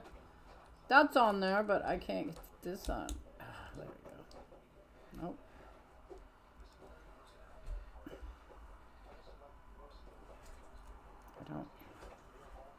I don't understand it.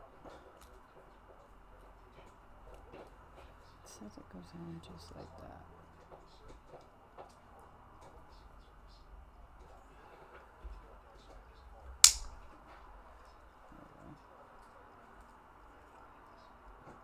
Oh, yeah, there it goes. Now we have an opening mechanism. Woo! Okay. I don't know that I needed that. Okay, so 2 of these actually just go in there. Do we put them in, or do we, like, not put them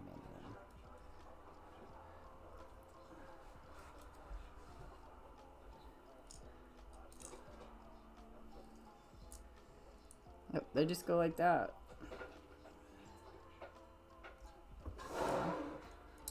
And then we put this one in.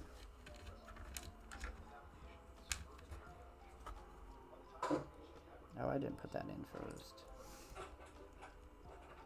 So see, look, it's a lock. And then you open it.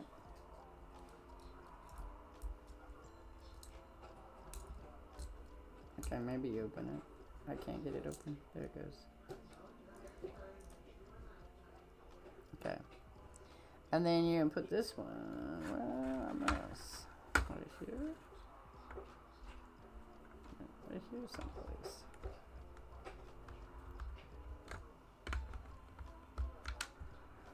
It wouldn't go right there. It would have to go right there.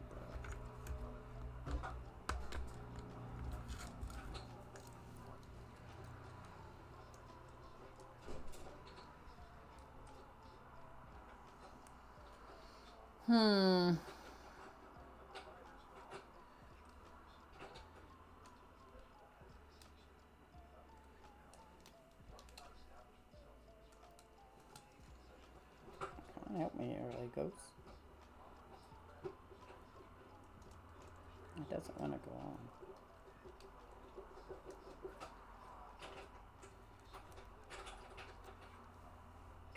It doesn't want to go on where it's supposed to. I guess that's it. Right there? Right there. Doesn't look right though.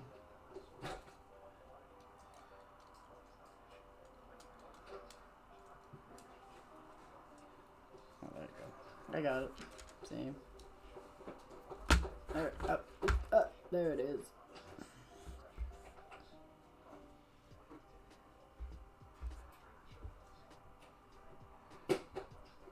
I was paying. Now we can lift it open. Nope, nope, I can't lift it open because it doesn't want to sit where it's supposed to. I'm really having a hard time with this one. It says it's supposed to sit right there. But it's not going on, so. Oh, you mother! Now I lost another little button. There's 2 buttons on my floor. I don't know where they go because they just disappear. It's like a portal where all the little buttons go in my floor. Well, I don't think I need that one now, so we'll just stick it. Well, so I guess you would want to close it.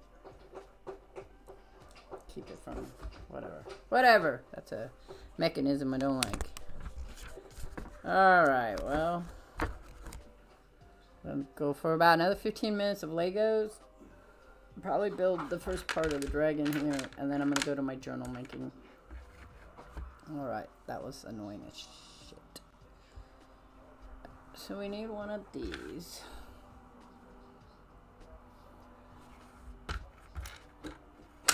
And we need a brown.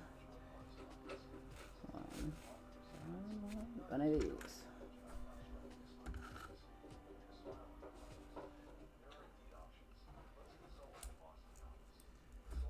Okay, there's that. They should make like little pincher pliers. That would be great. Pincher pliers. Okay. Those are both facing outward. Yes. Okay. Now we need one more of those. I did that. Okay, now we need the little roddy. That's black rod. And that's going on this side.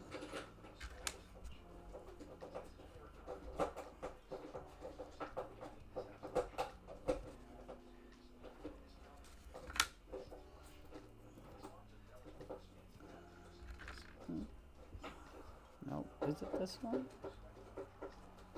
It is this one.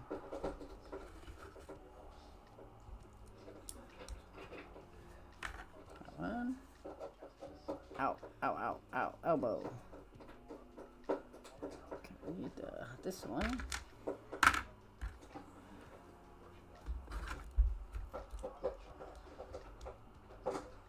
That one there. Then we need a green one.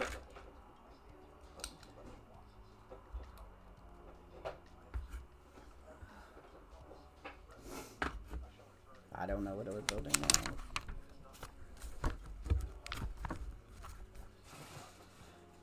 Need another rod. Rod. There we go. A rod. So we're gonna put this one aside for a minute. We need this one.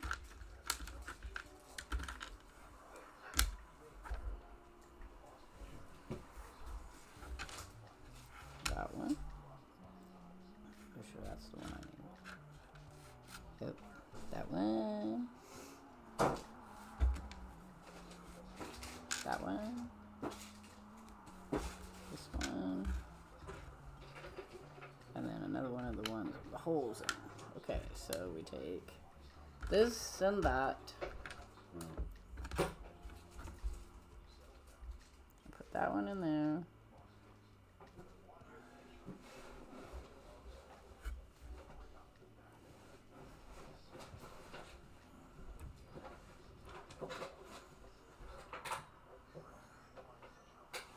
Two of these. This one. Where's that other one? Oh, this one right here. Okay.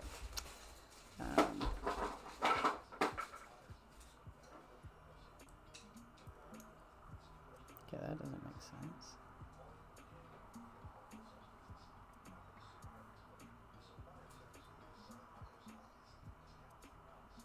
Okay, it's gonna take me a moment because I'm looking at the picture here and it's not making any sense to me.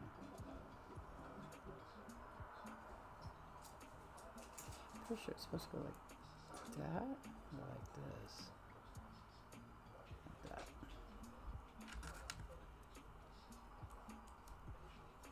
Okay. Then we need the green one.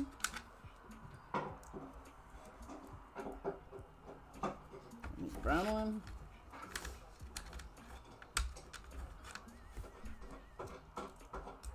Brown one. Then we need this green one. And that goes on this top. And then this goes in here.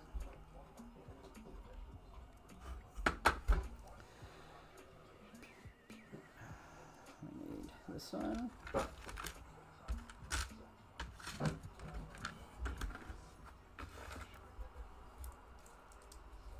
That one there.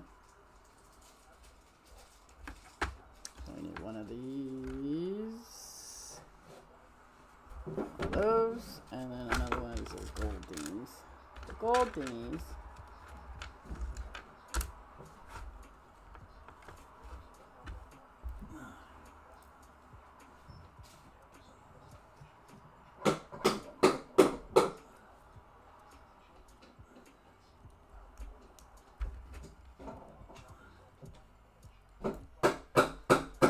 There we go. That's that.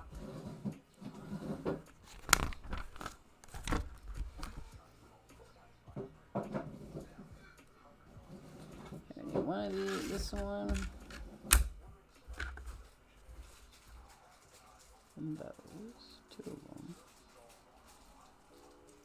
so this one goes here.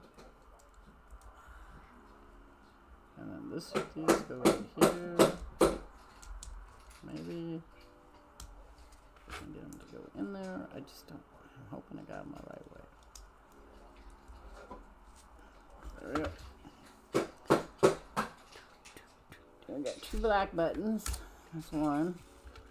Hopefully they don't drop. Oh, they look like eyeballs. Is that what those are?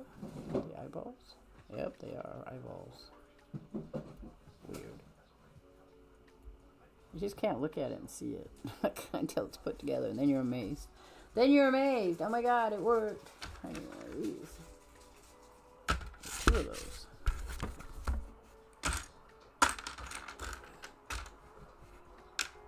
Of those, and then this one. Okay, so you're gonna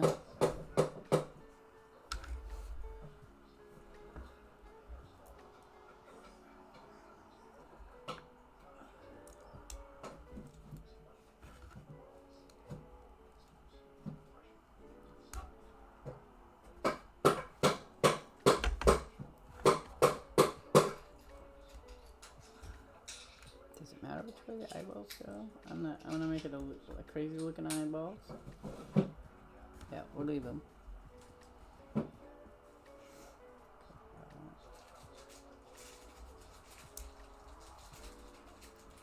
you mother?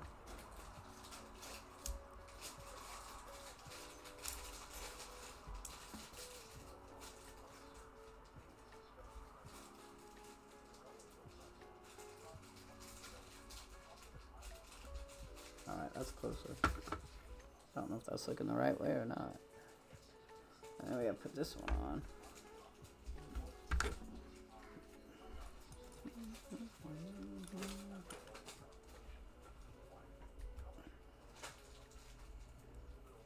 Right. Well, this must be right.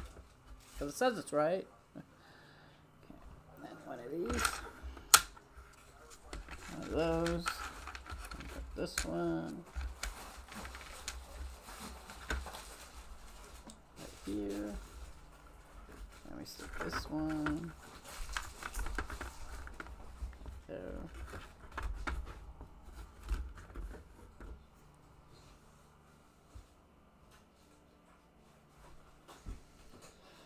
Okay, and then we need one of these.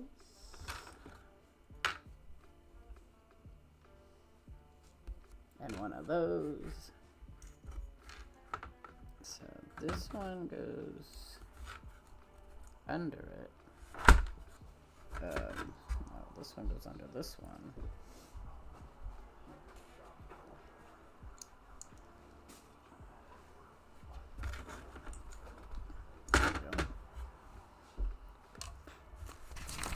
Can't tell you what it is yet, 'cause I don't know.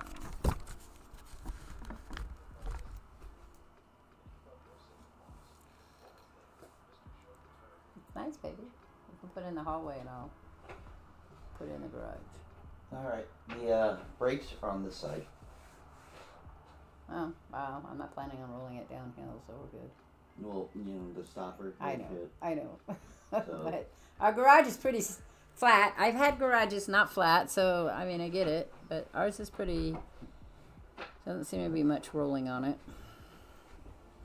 Roger put together a new cabinet for my paper. For my paper! And stuff.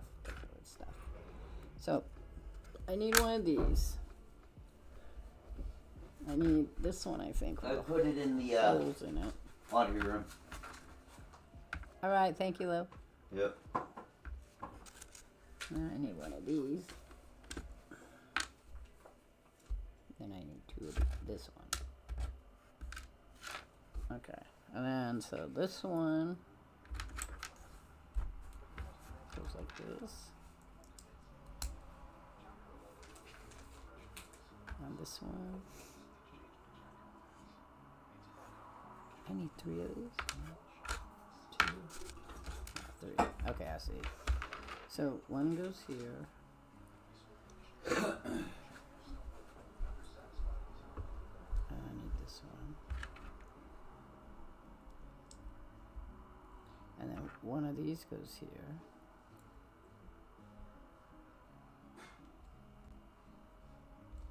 No, this way. Okay, no, I did that wrong. It has to go like this because it won't fit otherwise.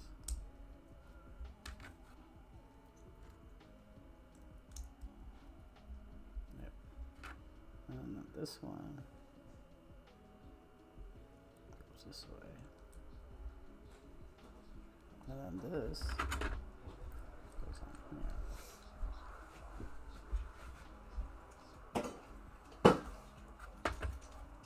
Okay.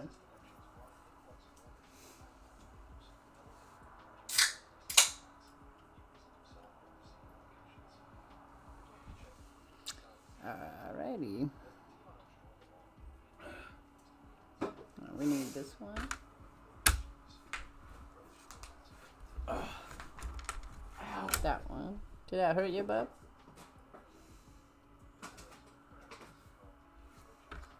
That one. Okay, and then that one goes.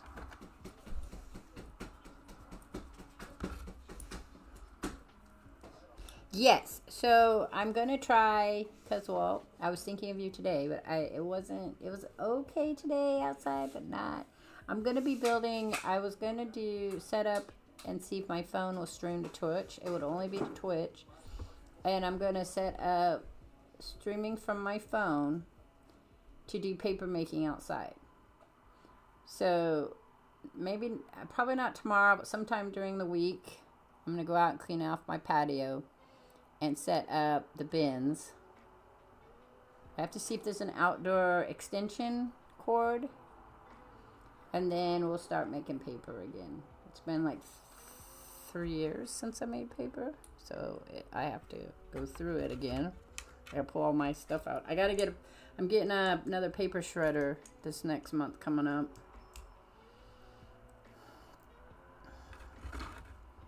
So that's my plan.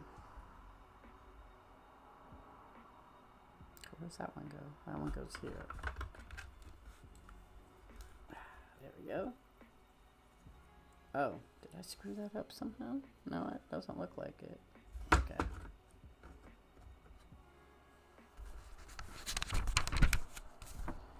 So then we'll start working on making paper. And that also will be part of people who are like, I want a journal set up, you know, can you send me some paper? And then that'll be part of the paper that gets sent. I want to learn to make the real thin paper. So that's what I'm going to be working on this summer. Real thin paper. I have finished painting too. But right now my garage is so cluttered, I can't get to my paintings. So I have to work on that as well. So it's kind of a twofold thing. Constantly working on shit. So does that go like this? Or like this? Does it completely cover that one? 3, I think so, that way.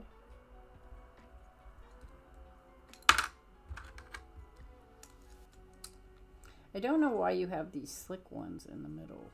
It doesn't make sense to me, but okay. Now we need a strip. Is it 2? Yes.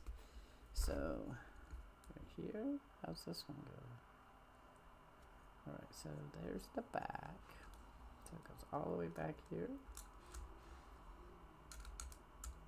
Okay, well, whatever. I'd like to get you in there. No, I don't need more paper. So, what it is so to make paper, the paper I'm making is called recycled pulp. So what I do is I take white paper that I'm recycling, can be from anything. It can be junk mail. It can be, I do a lot of test prints, or maybe I write lists on my white paper like this, like my copier paper. I write on it, and then I will write stories and whatever, and then I'll transport them into my computer. But I have a big barrel of white paper, of all kinds of different white paper. You want white and black to make a base white, or you'll make, or gray, whichever. And then you can bleach your paper as well if you want, but I kind of... Then you want to add color to it. You need some color paper. The real cheap color paper from the dollar store works really well. But I can use paints, and I can make... I want to make paper eventually from natural fibers, but you need a vat system for that and be able to air it because it's very chemically... It creates toxic stuff. So... God, this won't go in. That's what it says it needs to go. It won't snap in there. So I don't know why it won't snap in. It's gonna be a moment. But yeah, so you take your white paper, you shred it, cut it up, tear it. You don't need a paper shredder. It's just easier on my hands. You shred the paper. You put it in a blender, and then you blend it up into a pulp, and then you put the pulp into a vat of water, like a big thing of water, and then you use screens. Then you use screens. I don't think it'd be a 55-gallon. I don't know. I haven't measured it out. It'd be a big tub. But I use storage bins, plastic storage bins. You'll see when you see my setup. And you put your water in, and you use shallow ones for the, you don't need them really deep. You don't need deep water. And then you, basically, it kind of like, it's like this. And then you lift it up on the screen, and then the paper will lay it out flat. Then you flip it and put it on a dryer, and then you dry it up. And then you can add things to it and colors and whatnot. It's kind of fun. But I like to be able to use my paper as well. So the end result would be to be able to use your paper. I don't have a system for building a big, huge printing, paper making place. Not really. Okay, what are we looking at here? So we need one of these. We need this one, and we need one of these. So this one goes in here. And then this one.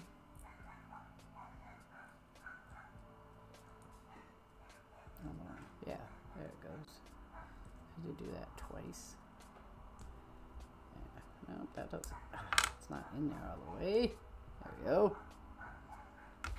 Yeah, so I have my tripod, which I use usually out in my garage, but I want to do it outside because paper has to dry. So you need to put your drying rack and stuff outside. Right now I use my drying rack to paint on. So my plan is to clear my painting table so I can paint on my painting table as well as using my gel plates on it.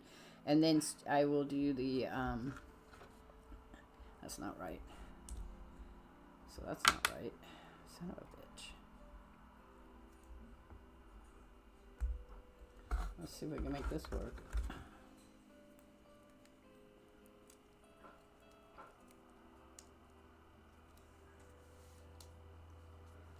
Ah, that does work. How do you get it off? Ah, cool. I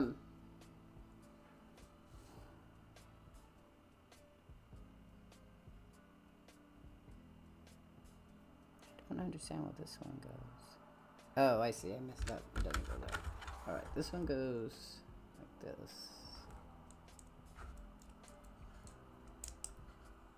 Like that. July, new season of Sandman, pretty good show. Yeah. Sandman's not really popular with a lot of people.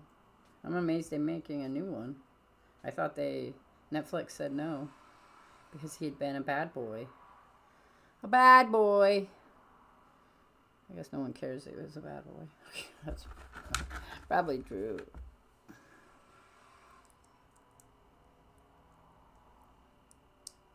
Cool. Yeah, I saw the first one. I have the book. I have the comic books. We're going to read the comic books, even though Neil Gaiman is not the favorite of everyone lately. We will be reading the comic books because, well, there's no point not to. Okay, so if this is this way, then this goes here. Yeah. So this one goes right here. And then this one goes right here. There we go.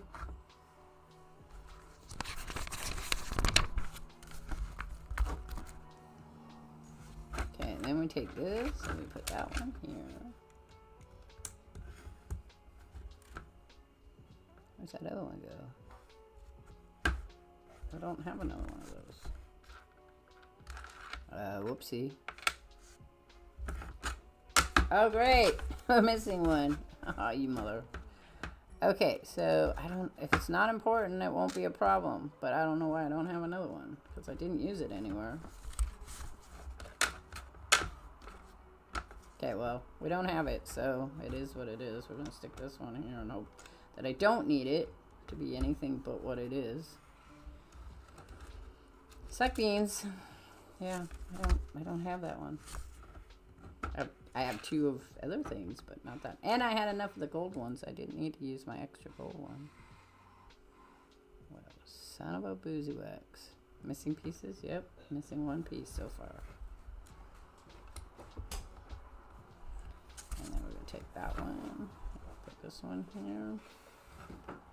But yeah, so we're going to do some paper. That was my plan in the next couple weeks, is to work on that. Okay. Okay, we're done with bag number 1. And I have an extra one of these, which makes me nervous. I said one of those, but I don't remember using any other of them. I used that one. Alright, well, it looks like it's supposed to look like, so we're good, I guess. Okay, so we're going to put that there. We're going to put our next time we do it, we're going to work on bag number 2. So now I'm going to do some journaling. Look on my journal for a little bit.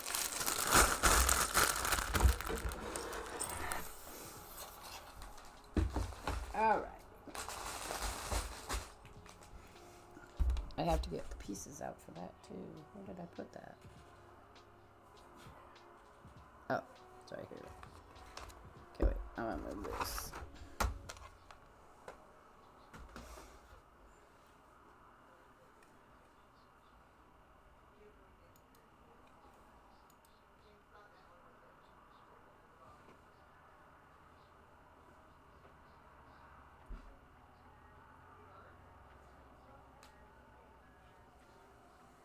Hang on just a second.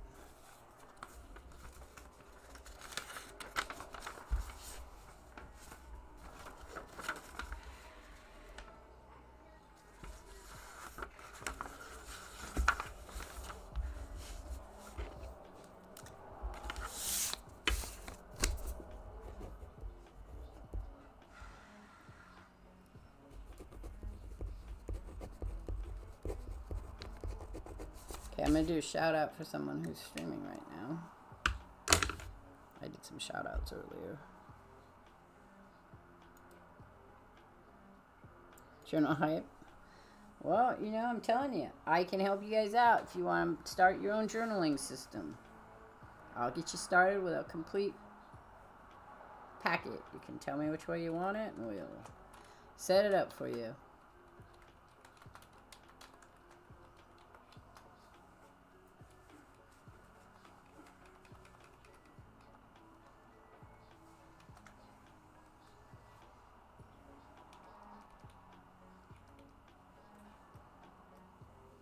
Okay. Channel not found. Well, I just saw him streaming. And I must have wrote that wrong down. How did I do that wrong, James? G-A-M-E-S. Did he spell his name different?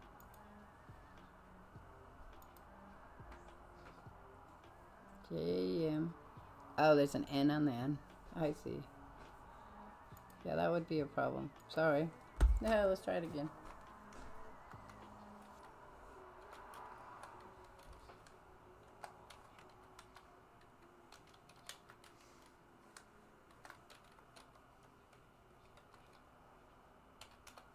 And I know that because I know how to spell that.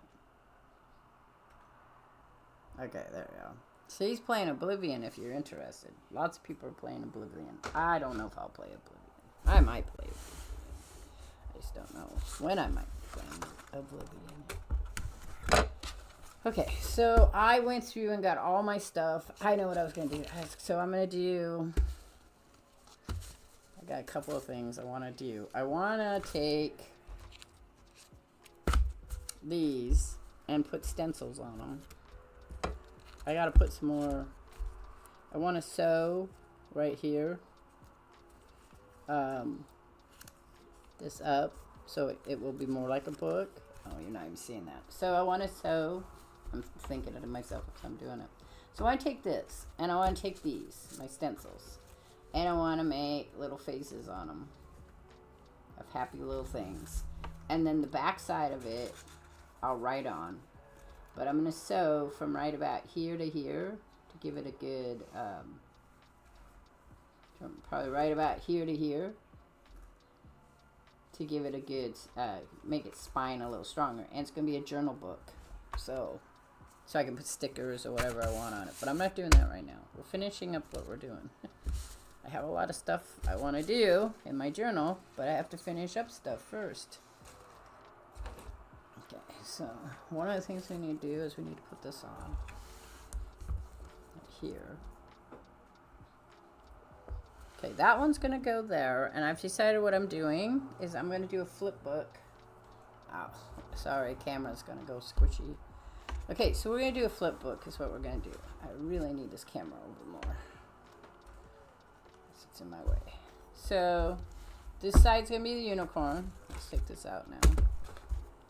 This side's going to be the unicorn, and then I'm going to flip it, and this side's going to be a Wolverine. I might put some other stuff in there, but I don't know yet. So this is going to go here.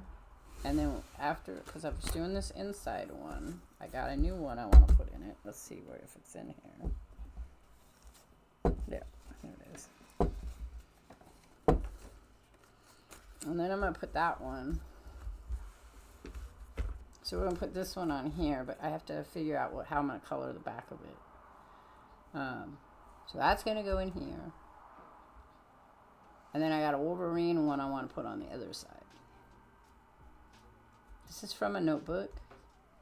Sue Dawes used to do unicorns in the 80s. That was what she was famous for. If you Google her, you'll see her drawings are very realistic.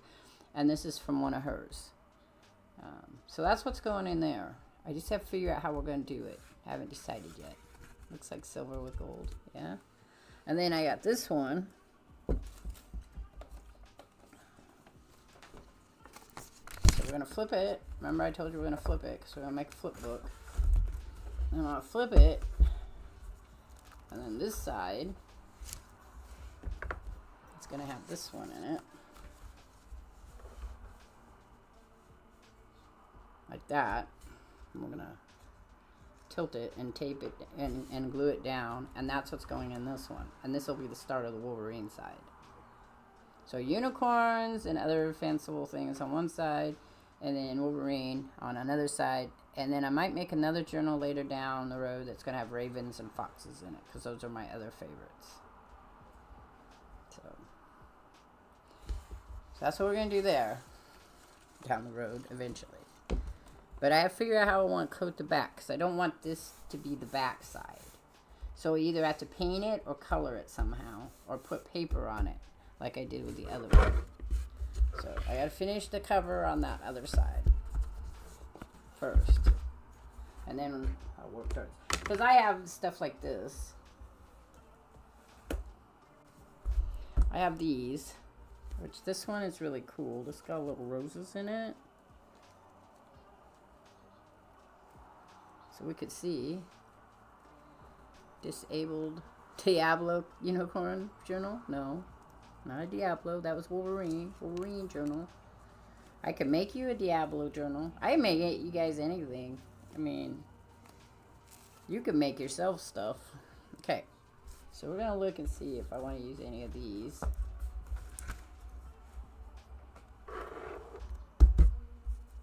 So this one. So I love the roses. It's also roses is what is part of it. So I could put this in.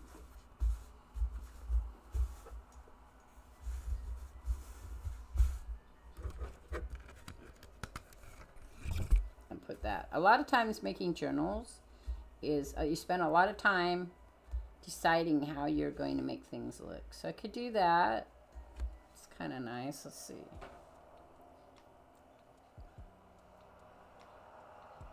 It's a nice background. There's that one. I don't want that one. Oh, that's cute. This one I got for my daughter. I'm gonna put it on hers. We have this one. I also can make these into little journal covers. I don't know about that one. Let's see about this one. So I don't do just cutesy stuff. I think it's this way. Let's see how that one looks. If I like that one. I don't know if I like that one. I like the rose one. I don't know if I like that one or not. We're gonna have to tilt this more this way. Oh, stop it. You're being a pain. Oh, you mother. Hang on, I gotta get up. My light doesn't want to participate correctly with me.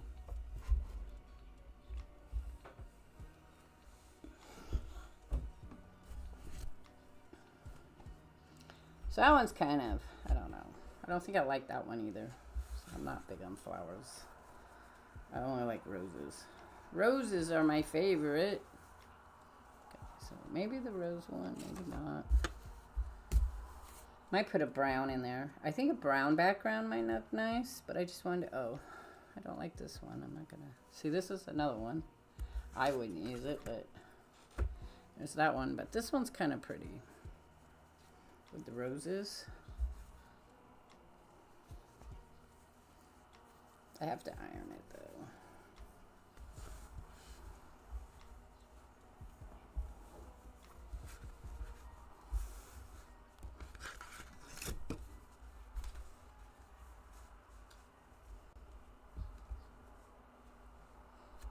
I don't know. Some of these I use to make pockets on stuff.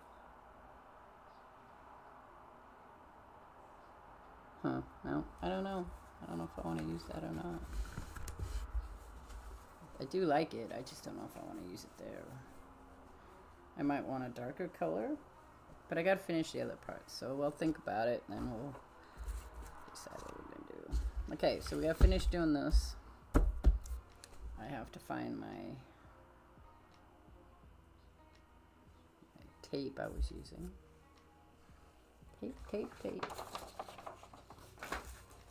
Could use this too.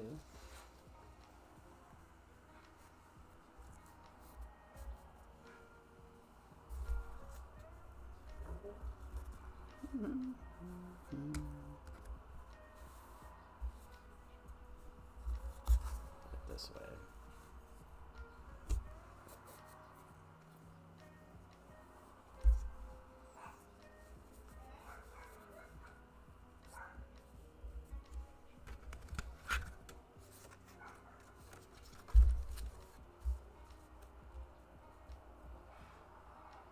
That's kind of nice, actually.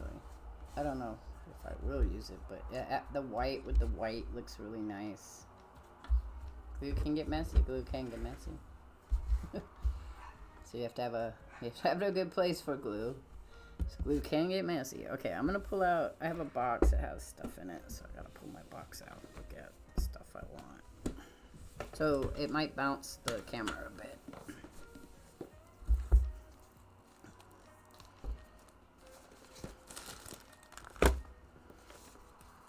Could do a collage of roses. I don't know if that would be good either. I think I'm going to do some brown paper, so I got to get to my brown paper, of which I have tons of. Do that one.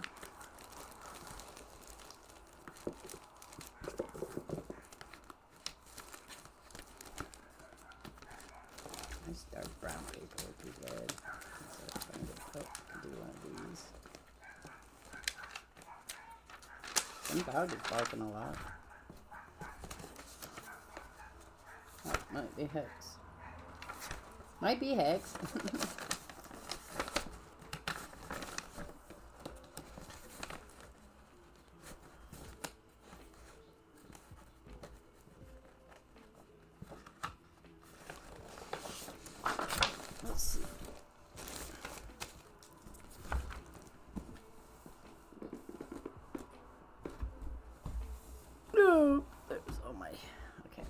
So we have this.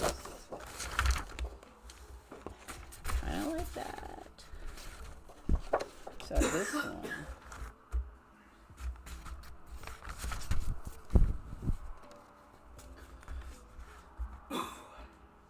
That might be nice. We could put some roses in there.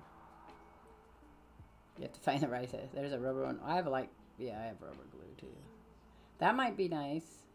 Okay. Or we could do that one with this one.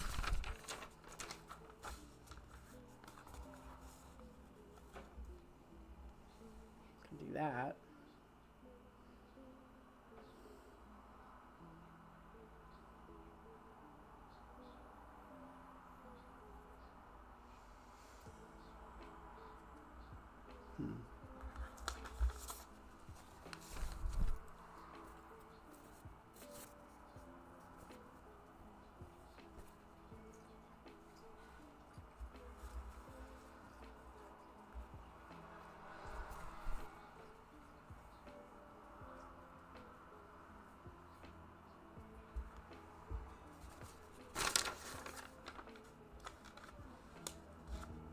You won't be able to see that.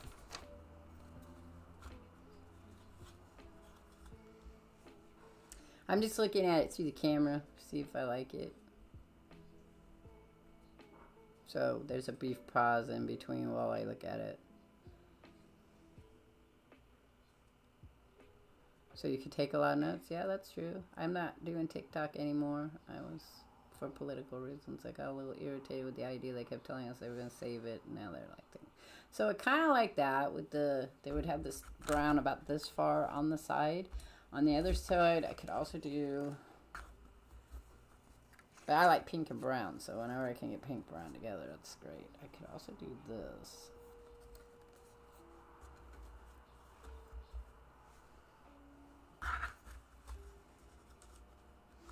Match lines up a little bit.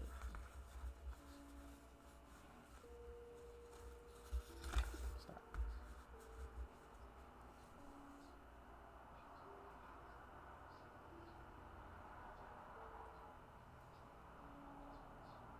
You have to think about the things that are pleasing to you. I also have these other browns though too.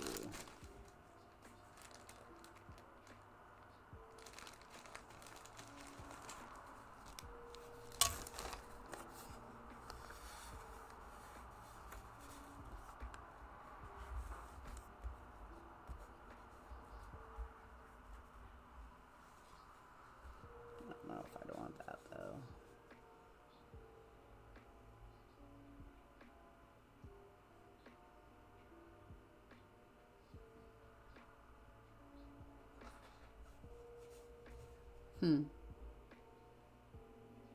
I don't know. So we'll see.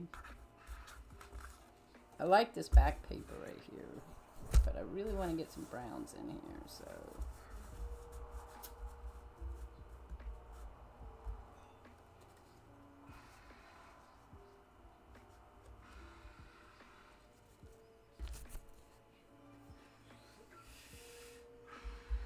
Or that other one.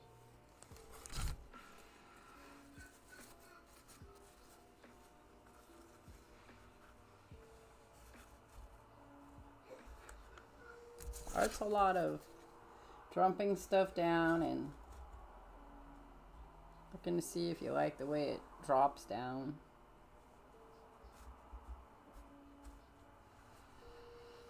That's kind of neat. Might do that.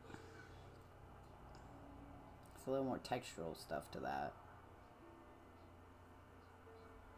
I wonder if it would look better the other way though.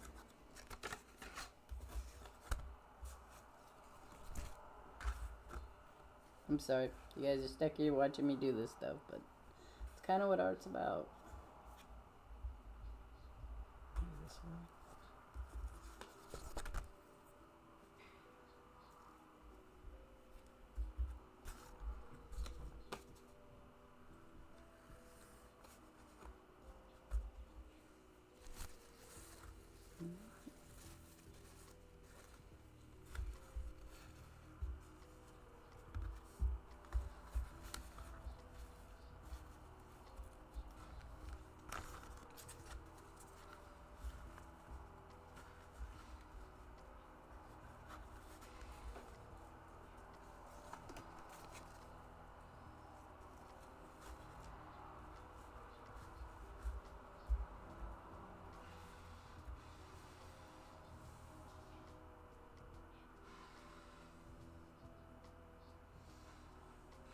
kind of like that.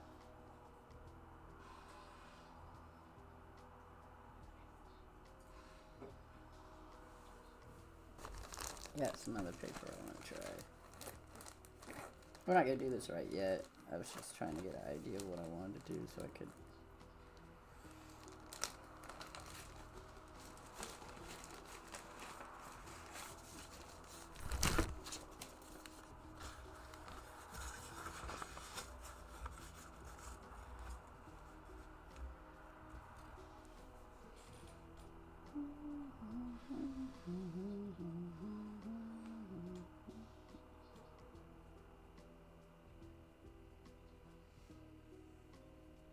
Kind of like that. Okay, maybe I'll use those, but I'm gonna have to do my other thing first. So we're gonna put these up. The thing I wanted to do was glue down that brown. So I'm gonna glue down the big brown first. So we have to measure it. Get my cutter out. Where are you, my cutter? Oh, it's over here.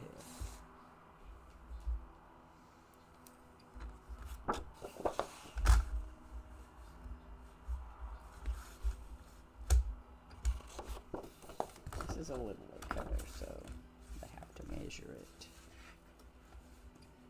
A little more.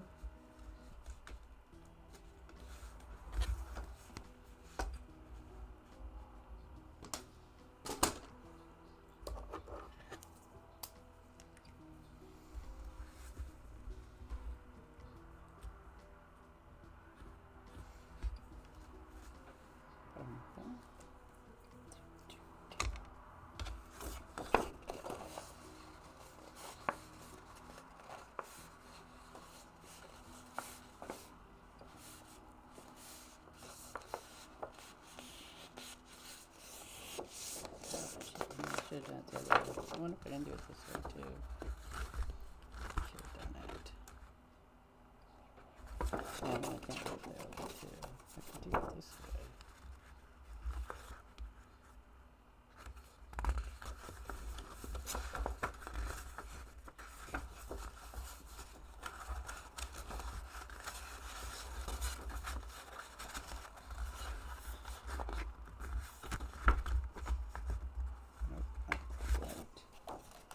Not quite.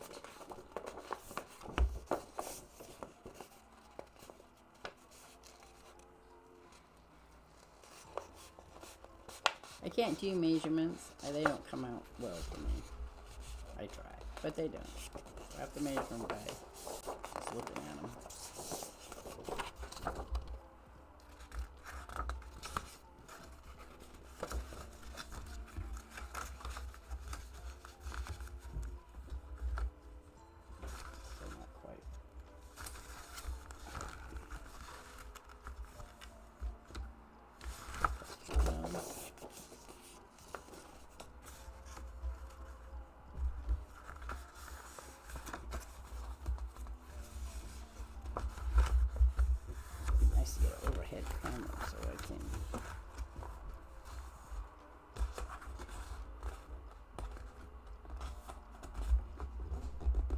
Also, I don't really like to waste the paper, so I try to make the paper as versatile as possible. So like I can make a pocket on the other side with the same.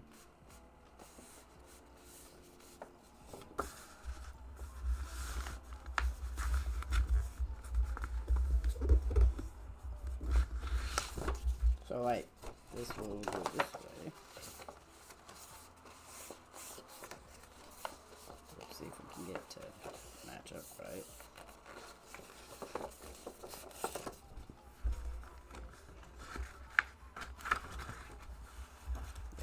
And that would go like that. So this side just doesn't want to fold right.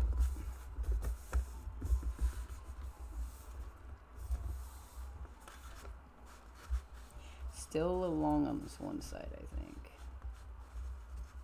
So I'd have to do a small trim.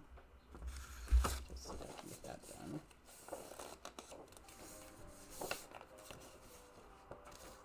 I'll do it on the bottom. Bottom! want to do it on the bottom.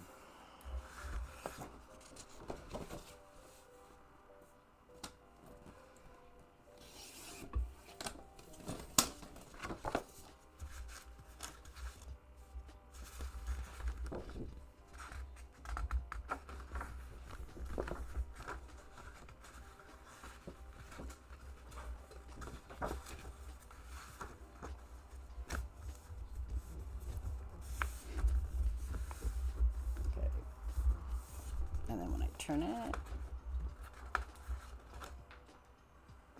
okay, so I need to turn this up.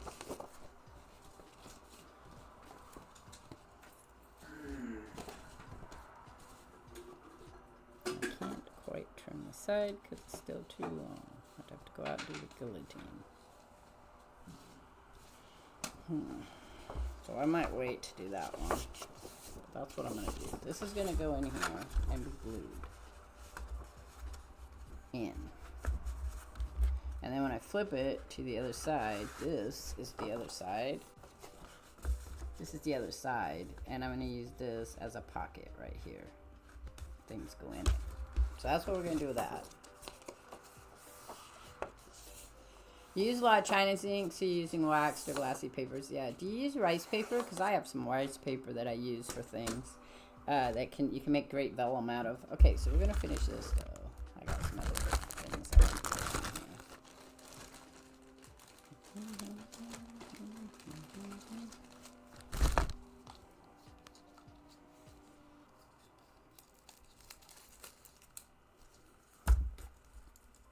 Now, normally, I don't count white as an accent color because a lot of stuff you have has white in it. So I don't count it as an accent color. I just add it to shit. What are the scissors? I just saw those. I don't want to use those ones.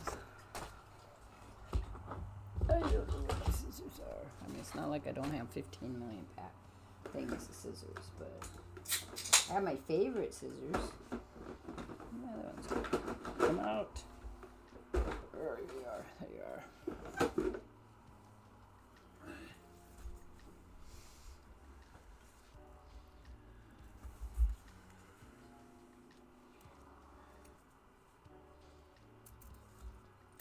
Okay. So we get our tacky glue out, which is my favorite glue by far. So, as I've said before, this is my favorite glue that I can use. It's the most expensive. Rice paper's a bit thin. Glassy paper resistant most things.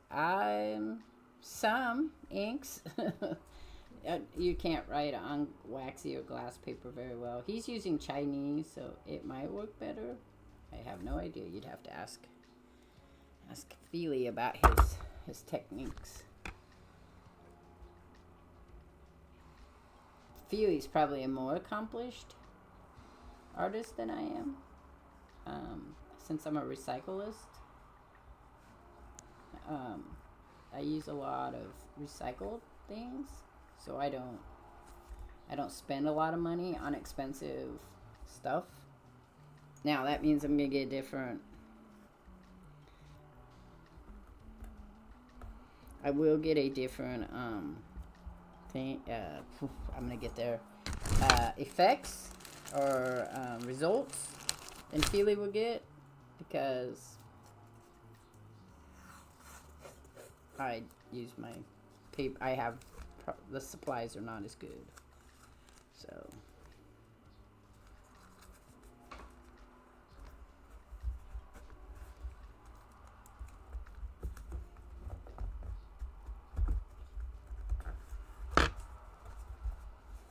And sometimes, so a lot of times people will do very straights, like I have straights going on here, but the overlap effect of stuff will also be very useful.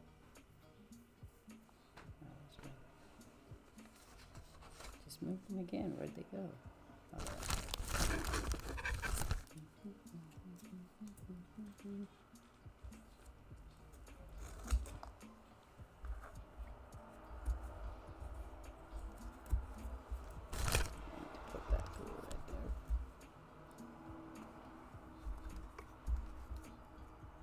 Tacky glue I like because it tends, the tacky glue here tends to dry much quicker. So if you're using it.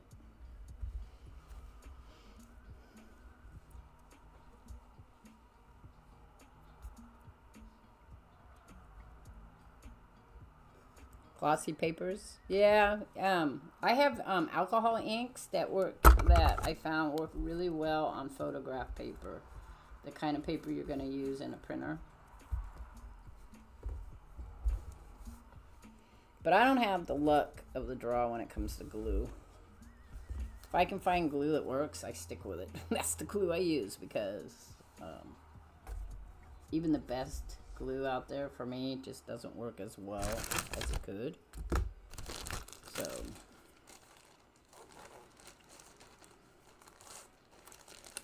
and I mean, if you go and look at different artists, you know, if they're they're using similar.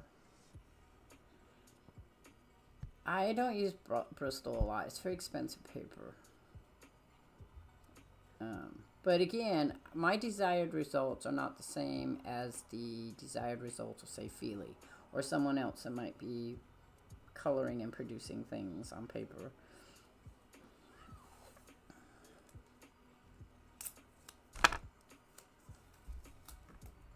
That's the thing about. I could share with you lots of videos of people doing their own journaling. This is my own journaling. I'm not creating this book for anyone but me. So I am the only person who's going to enjoy the results. On the other hand, someone else might be making a book, or I might be making a book for someone else, and they're not going to like this. They're going to want maybe straight lines all the way through, more pleasing. I like things that are kind of weird. I like that feeling of unsettling you get when you look at something and it's not quite straight or not cluttered. I like chaotic pictures. That's abstractly creative pictures. I like. We were looking at abstract artists the other day. There's some Picasso paintings that I really like, and then there's some I don't. Same thing with Pollock. There's a lot of Pollock pictures I like, but then there's some I don't. And I don't think you can use them as to justify whether somebody's a great artist or not.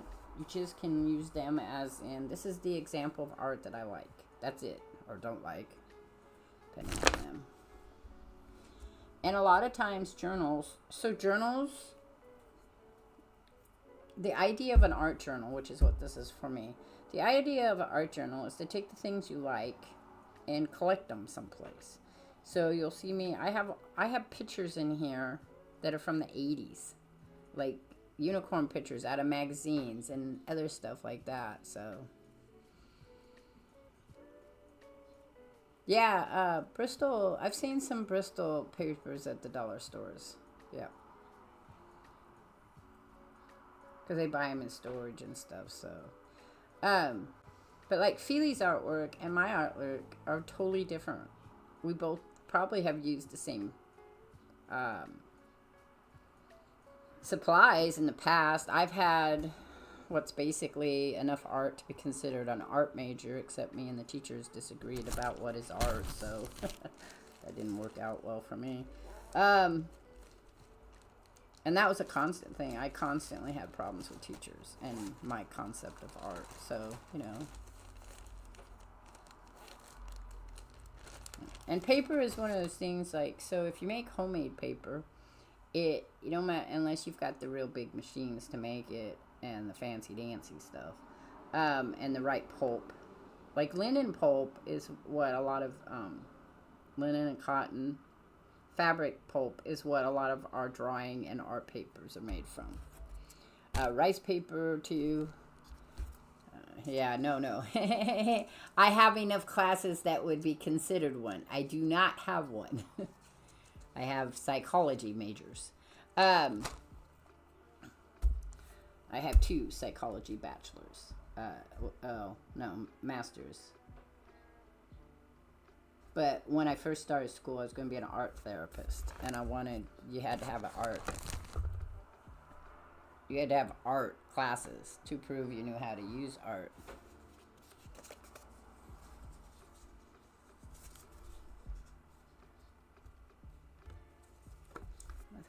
keep doing the tape for now. Do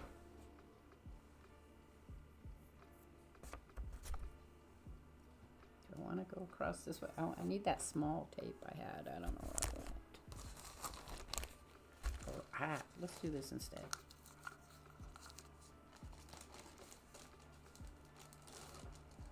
Must be lived. I don't know. My art teacher argued with me about stuff all the time. I don't do very well with the techniques. I don't have a good sense of, like, my still life is horrible. I can draw something and make it look that way, especially if I have an example of it, but oh, you mother, come on. Oh, they both got stuck there together. Hi, love. Hello, my love. What you doing?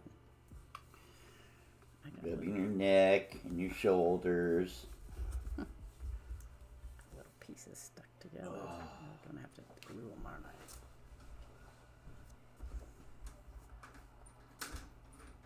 But see, I came from, I had a high school teacher who just was like, if you make art, then it's art.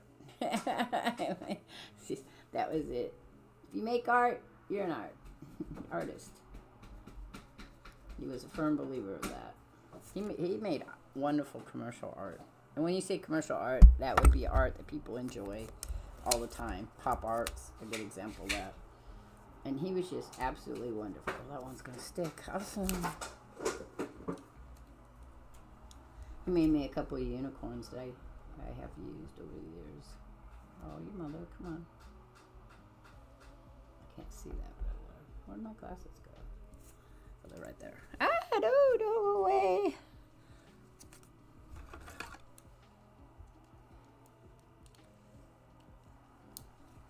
So, you know, I mean, I had a hard time with my still life stuff. I had a hard time with some of the just basic artist stuff. It's gonna stick to my,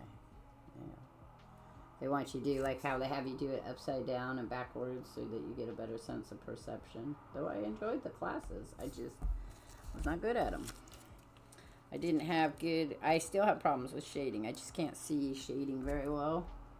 If I look at somebody else's drawings, I can reproduce the same type, but I'm not very good at doing it myself. So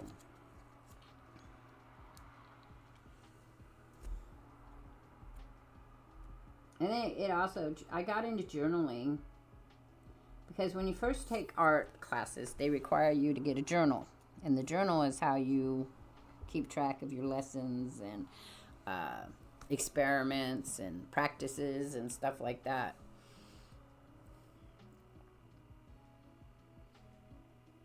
We started doing it at the age of 6. I came into drawing art very late in life. I mean, I did drawing prior to that, but I am what's called a copy artist. So if I needed something done, I would just go find me a picture of it, and then I could just look at the picture and draw it, which is good for making like animation shit and stuff. But I got into art journaling because, like I said, you had to make. And then I took a class on crafting stuff. You know, taking stuff and crafting, and I was really excited by that. And that showed you how to make journals, like for stuff. So I did that, and I really enjoyed it. But then when I would incorporate it into my art stuff that I needed, my teachers would tell me that was folk art, and folk art is not art, though it has the name of art, so therefore it must be art. But yeah, that's how they would look at it, and I would get very upset with them. It's like, it's art, right? It's all art, right? Right, art's art, classic or otherwise. Let's take some more of this, put this on the edge down here because I really like this one. I'm gonna have to.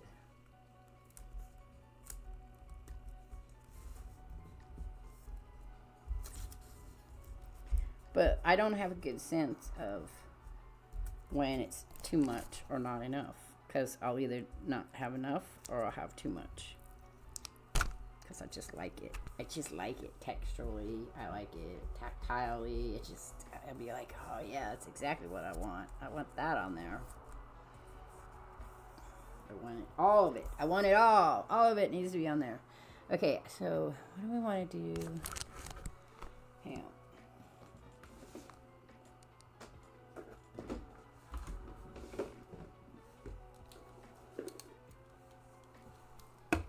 All of it.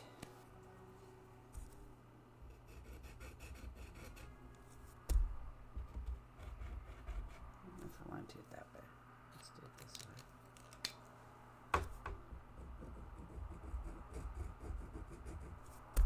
Oh, it seems dried. Yep, it's dead. Well, that sucks. I tell you, I am not impressed with these pens at all. They are so bad. So bad.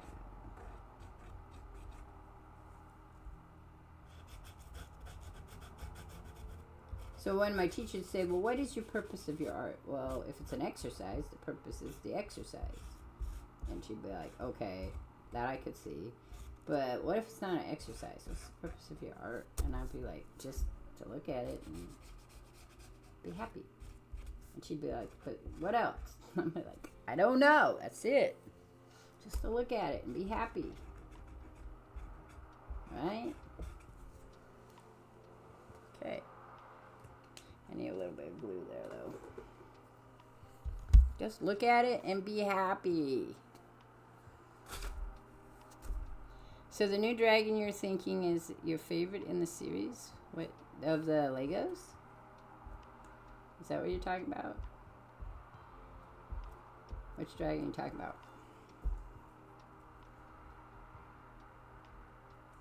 I like the little Chinese dragon.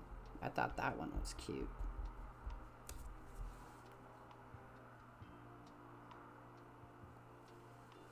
I'm going to do a painting series of dragons in mixed media.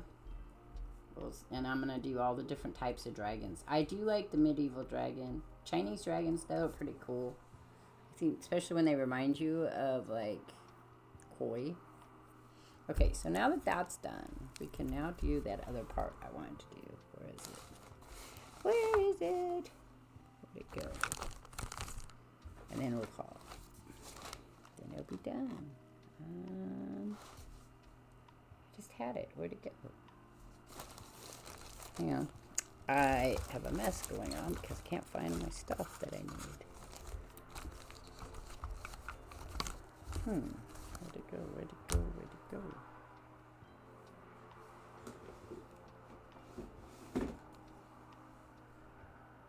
Oh, Dragon Age? No, Inquisition is still my favorite. I think Inquisition is pretty much everybody's favorite. It would go Inquisition, Dragon Age Origins, Dragon Age Veil Jumpers, and then Veil Guard, and then Dragon Age 2.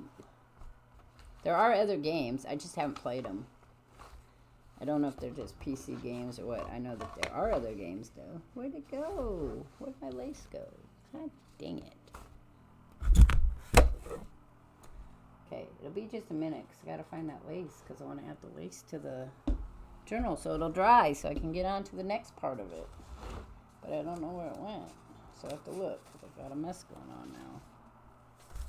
So it'll be just a minute, guys. Inquisition by far is probably, even though it doesn't have as much of the lore in it, it has more lore in it, I guess, than... No, I guess, yeah, Vanguard has more, really, but... Where's my paper? My finger. There's that. Where did the lace go? Did it fall? Did I put it in here? I think I put it in here.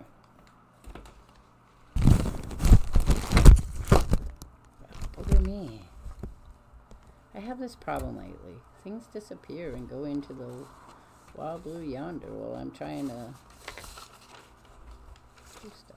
Okay, I want these out because we're going to use these on that page. Okay. Hang on a second, guys. I'll be right back. I'm gonna go cut that one paper for sure and start that. So we can get that started, because I gotta get glued. Wow, I'm not sure where that all went. I need this though.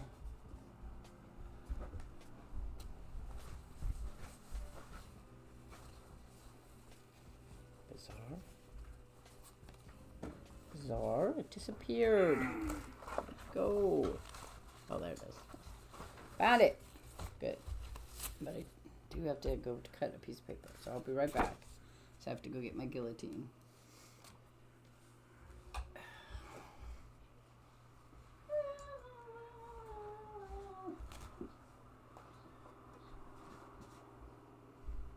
I love you.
Your booty.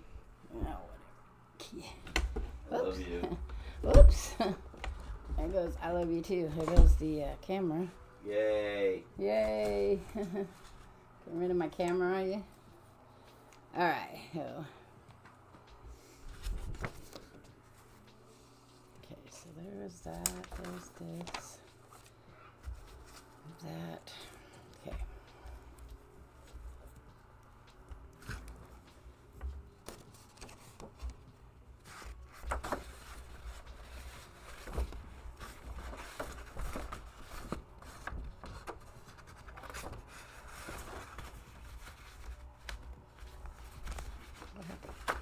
Going in right. Oh, there it goes. Aha. I made it right this time. Yay. Alright, so we're gonna open that. Okay, I don't know if you guys can see this, but this is how this is. So you make a fold. Still can't see it. Let me, I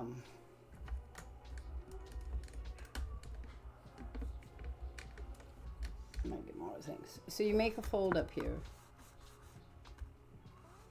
I'm going to glue this first, then I'm going to glue down this part here and all of this. And then that's going to fold over like this and close it. Okay, and I'm doing that because then I can make a pocket on the other side as well. Alright, let's put that back the way it was. Alright. Man. We need to get a scraper out.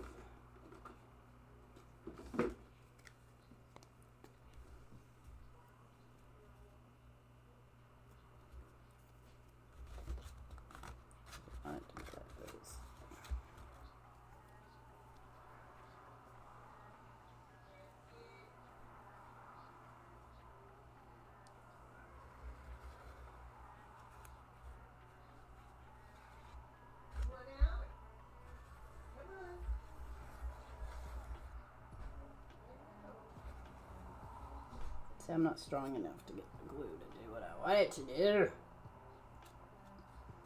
So tomorrow probably I'll play some more Dragon Age. Alright.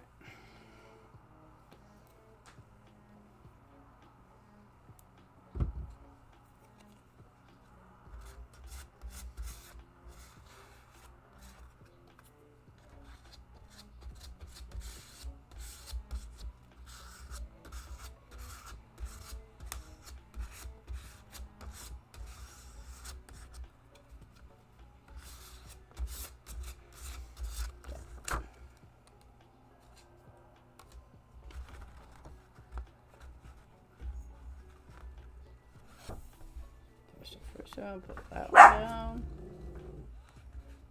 God dang it, come on, hold No. still.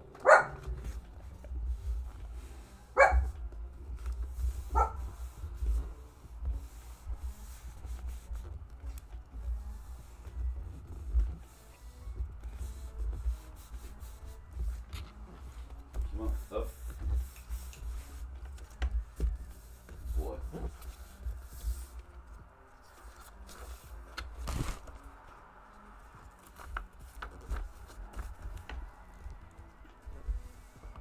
A journal of your own, too, is a good way to explore how to make pages and things how you want them to be. Bark, bark, bark. Yep, that would be him. Okay, I need to put a little bit of glue in there.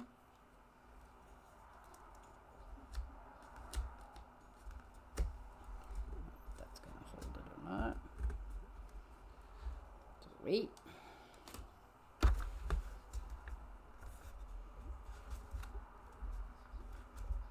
So the idea is to make a pocket right here. So you can put stuff in it. Like that. That's one way you can make a pocket. There's many ways you can make a pocket. That's just one. I don't think there's enough glue on the bottom down there, but maybe. We'll see. Alright, so now that that's done, I'm going to do this one part, and then I'll probably be done.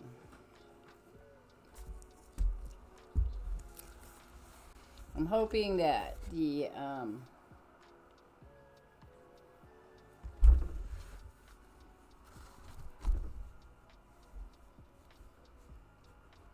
camera, maybe right there. I think I was thinking like right there would be good, because then I was going to take these little pieces. Where were they? I'm going to have to pile this up better. Where'd they go? I don't know. Those little squares, but I don't know where they went. I'll find them later. Oh, there they are.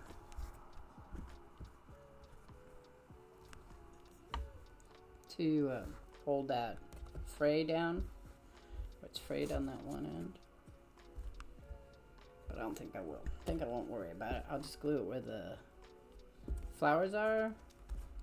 That's what I think I'm going to do.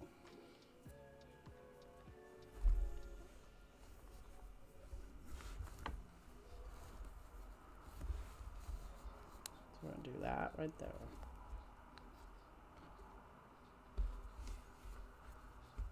My glue.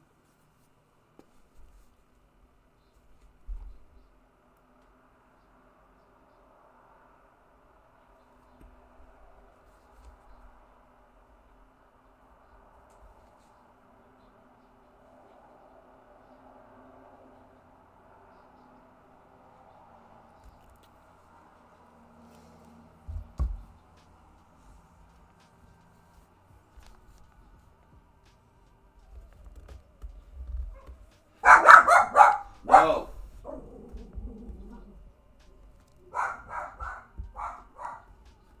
I got shit stuck on my fake nails. Son of a bitch. Ah! That sucked. That's not what I wanted it to. That's why the fray part's a pain in the ass. I need to go get something. I'll be right back.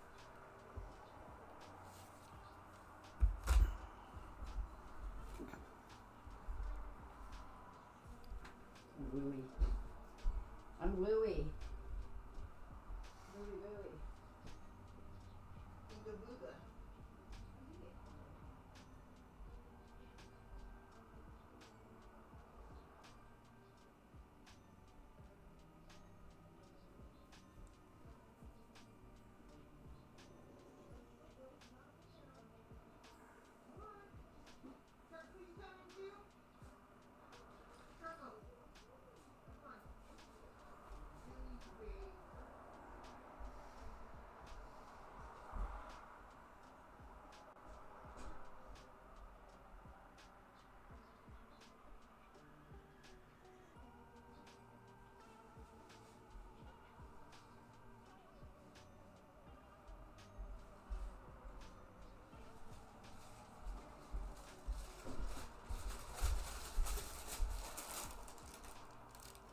that meat ready to cook, love?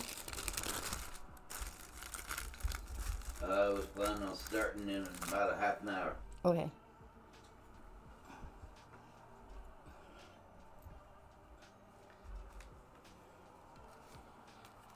Okay, so wax paper is one of the best things to do when you have glue and you don't want to push on it, but you don't want it to stick. I know, he's going to cook me up steak meat to make a broth to put my little dumplings in. I have these really great dumplings that come from Costco. They're cilantro and pork, I think. And so I plop them into the broth and put whatever in it. But I also need a broth because I have noodles I want to make too. So, yeah. Yeah, they are yum. So you can use wax paper because it's harder for the glue to stick on it. Plastic works too. So if you use the plastic recycle bags, they also, glue has a hard time sitting on it, and it's easier to pull it off. So when you need pressure on it, that's the best way to do it. Okay, so that's gonna look really cool when we're done. Look at that. Alright, so I'm gonna go ahead and close it on this side. Because now I want to pull it over this side.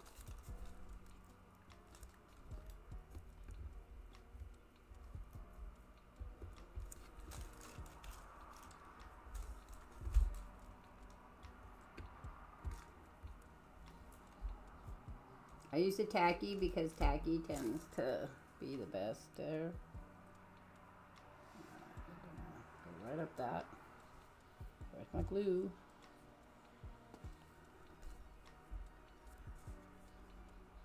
It's also pretty good for layering.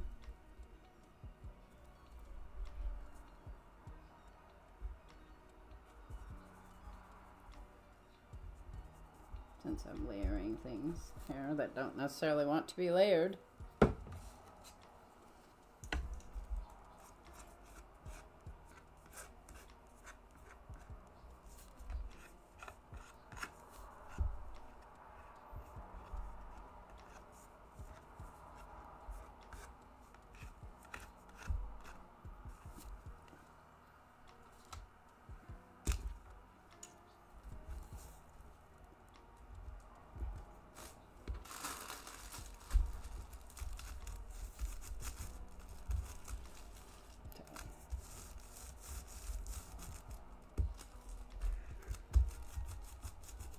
So I do a lot of where I just pick stuff up because I know I'm going to make something with it, and then I'll end up with extra stuff. That's why I said I'd love it if people wanted to do journaling stuff and let me know. Then I could.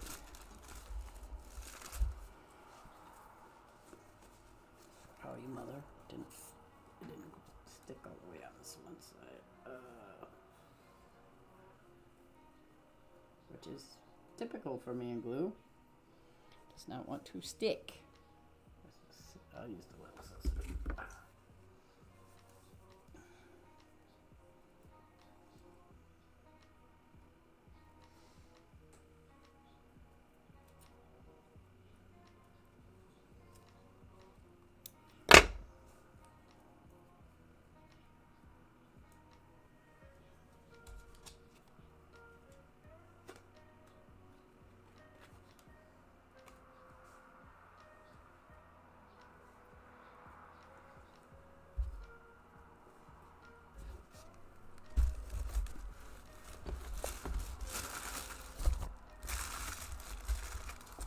Gotta be careful because I got glue on there.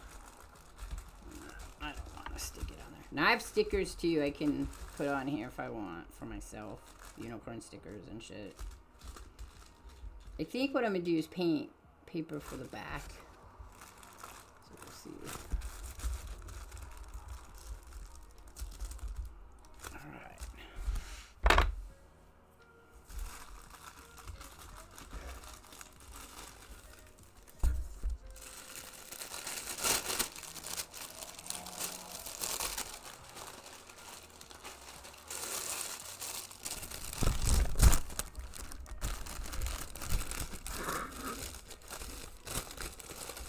it looks really nice, though.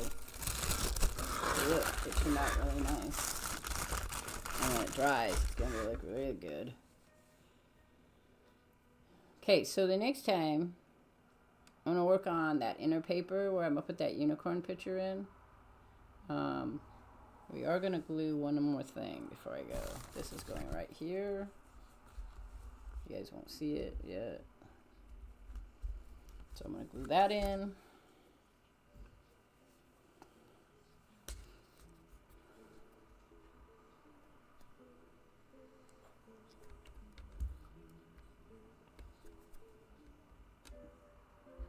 I was looking at watching this lady who does, she just does art journals. You watch her do her own art journals, kind of like this. But she does a lot of mixed media stuff in it. And so she was talking about how she has so many journals, but, you know, and she goes back and relooks at them and visits, you know, revisits them and remembers making them and stuff like that. So she doesn't see what the problem is, but it is after a while, where do you put them? You'd like to think people would like your art enough that they'd keep them, but if you're the only one, you're just doing it for yourself. There isn't a whole lot that's going to be there. I started a journal when I was really upset politically, but I haven't gone back to visit because, well, I'm not that depressed about it as much as I was.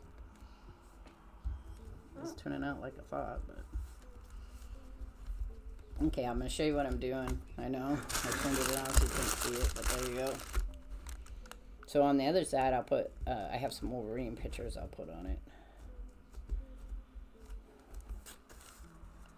I have some cutout roses I want to put in there too. I don't know if I want to put these ones in because they're red. But I have these ones here that I could cut and maybe put one right in this corner in here. But they're not really pink, they're red. So maybe I'll make this one up here pink. And then I can do that and stick it up there. Anyway, so... that's it for this evening. I'm going to try it. We're going to stream tomorrow, me and Roger. And then Monday is Space Monday. And it's Alot is what I'm doing. So I'm going to jump over to Hidden Mansion. And I'm going to play a little bit of that as you guys slowly say goodbye and we move on. Just because I enjoy that. It's a good way to end the evening. Let's go back down here. To go to desktop. I have to go here. Yep, nothing came from this one. Interesting. I'm sleeping. Okay, we're not playing this one. I'm going to go ahead and close that one out. Yep. And we're going to go here. Yeah. This one? There we go.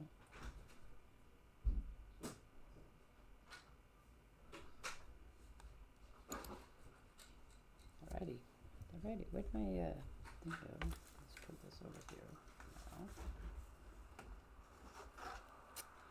Put this for over here for now. I gotta see something though. Is this working? Is the desktop working? No, we are not getting any desktop.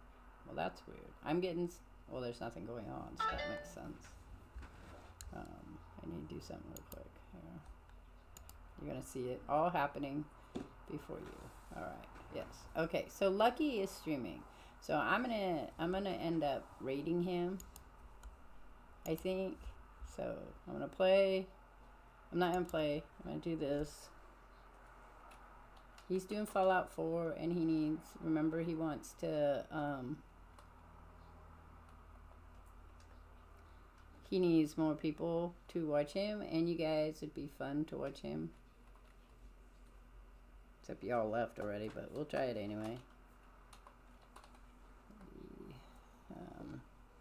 3, 1, 9, 5, 6, 9. Alright, let's go. Nope, what happened? What happened? Why didn't it do it? / raid. Channel, right? Why didn't it do Lucky. Why didn't do it? Feely, why didn't do it?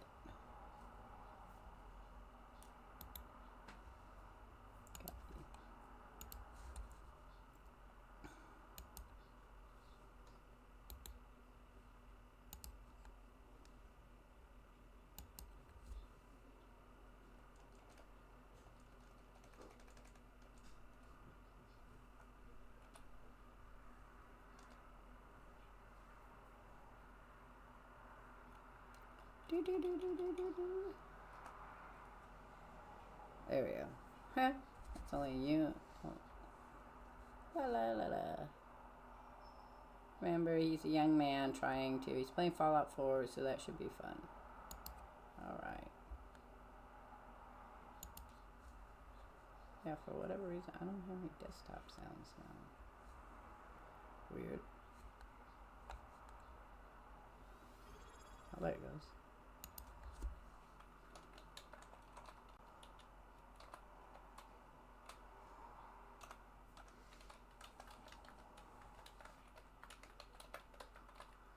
That one.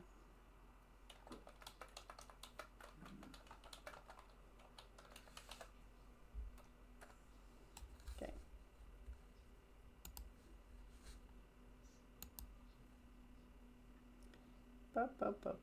Why is that not playing again?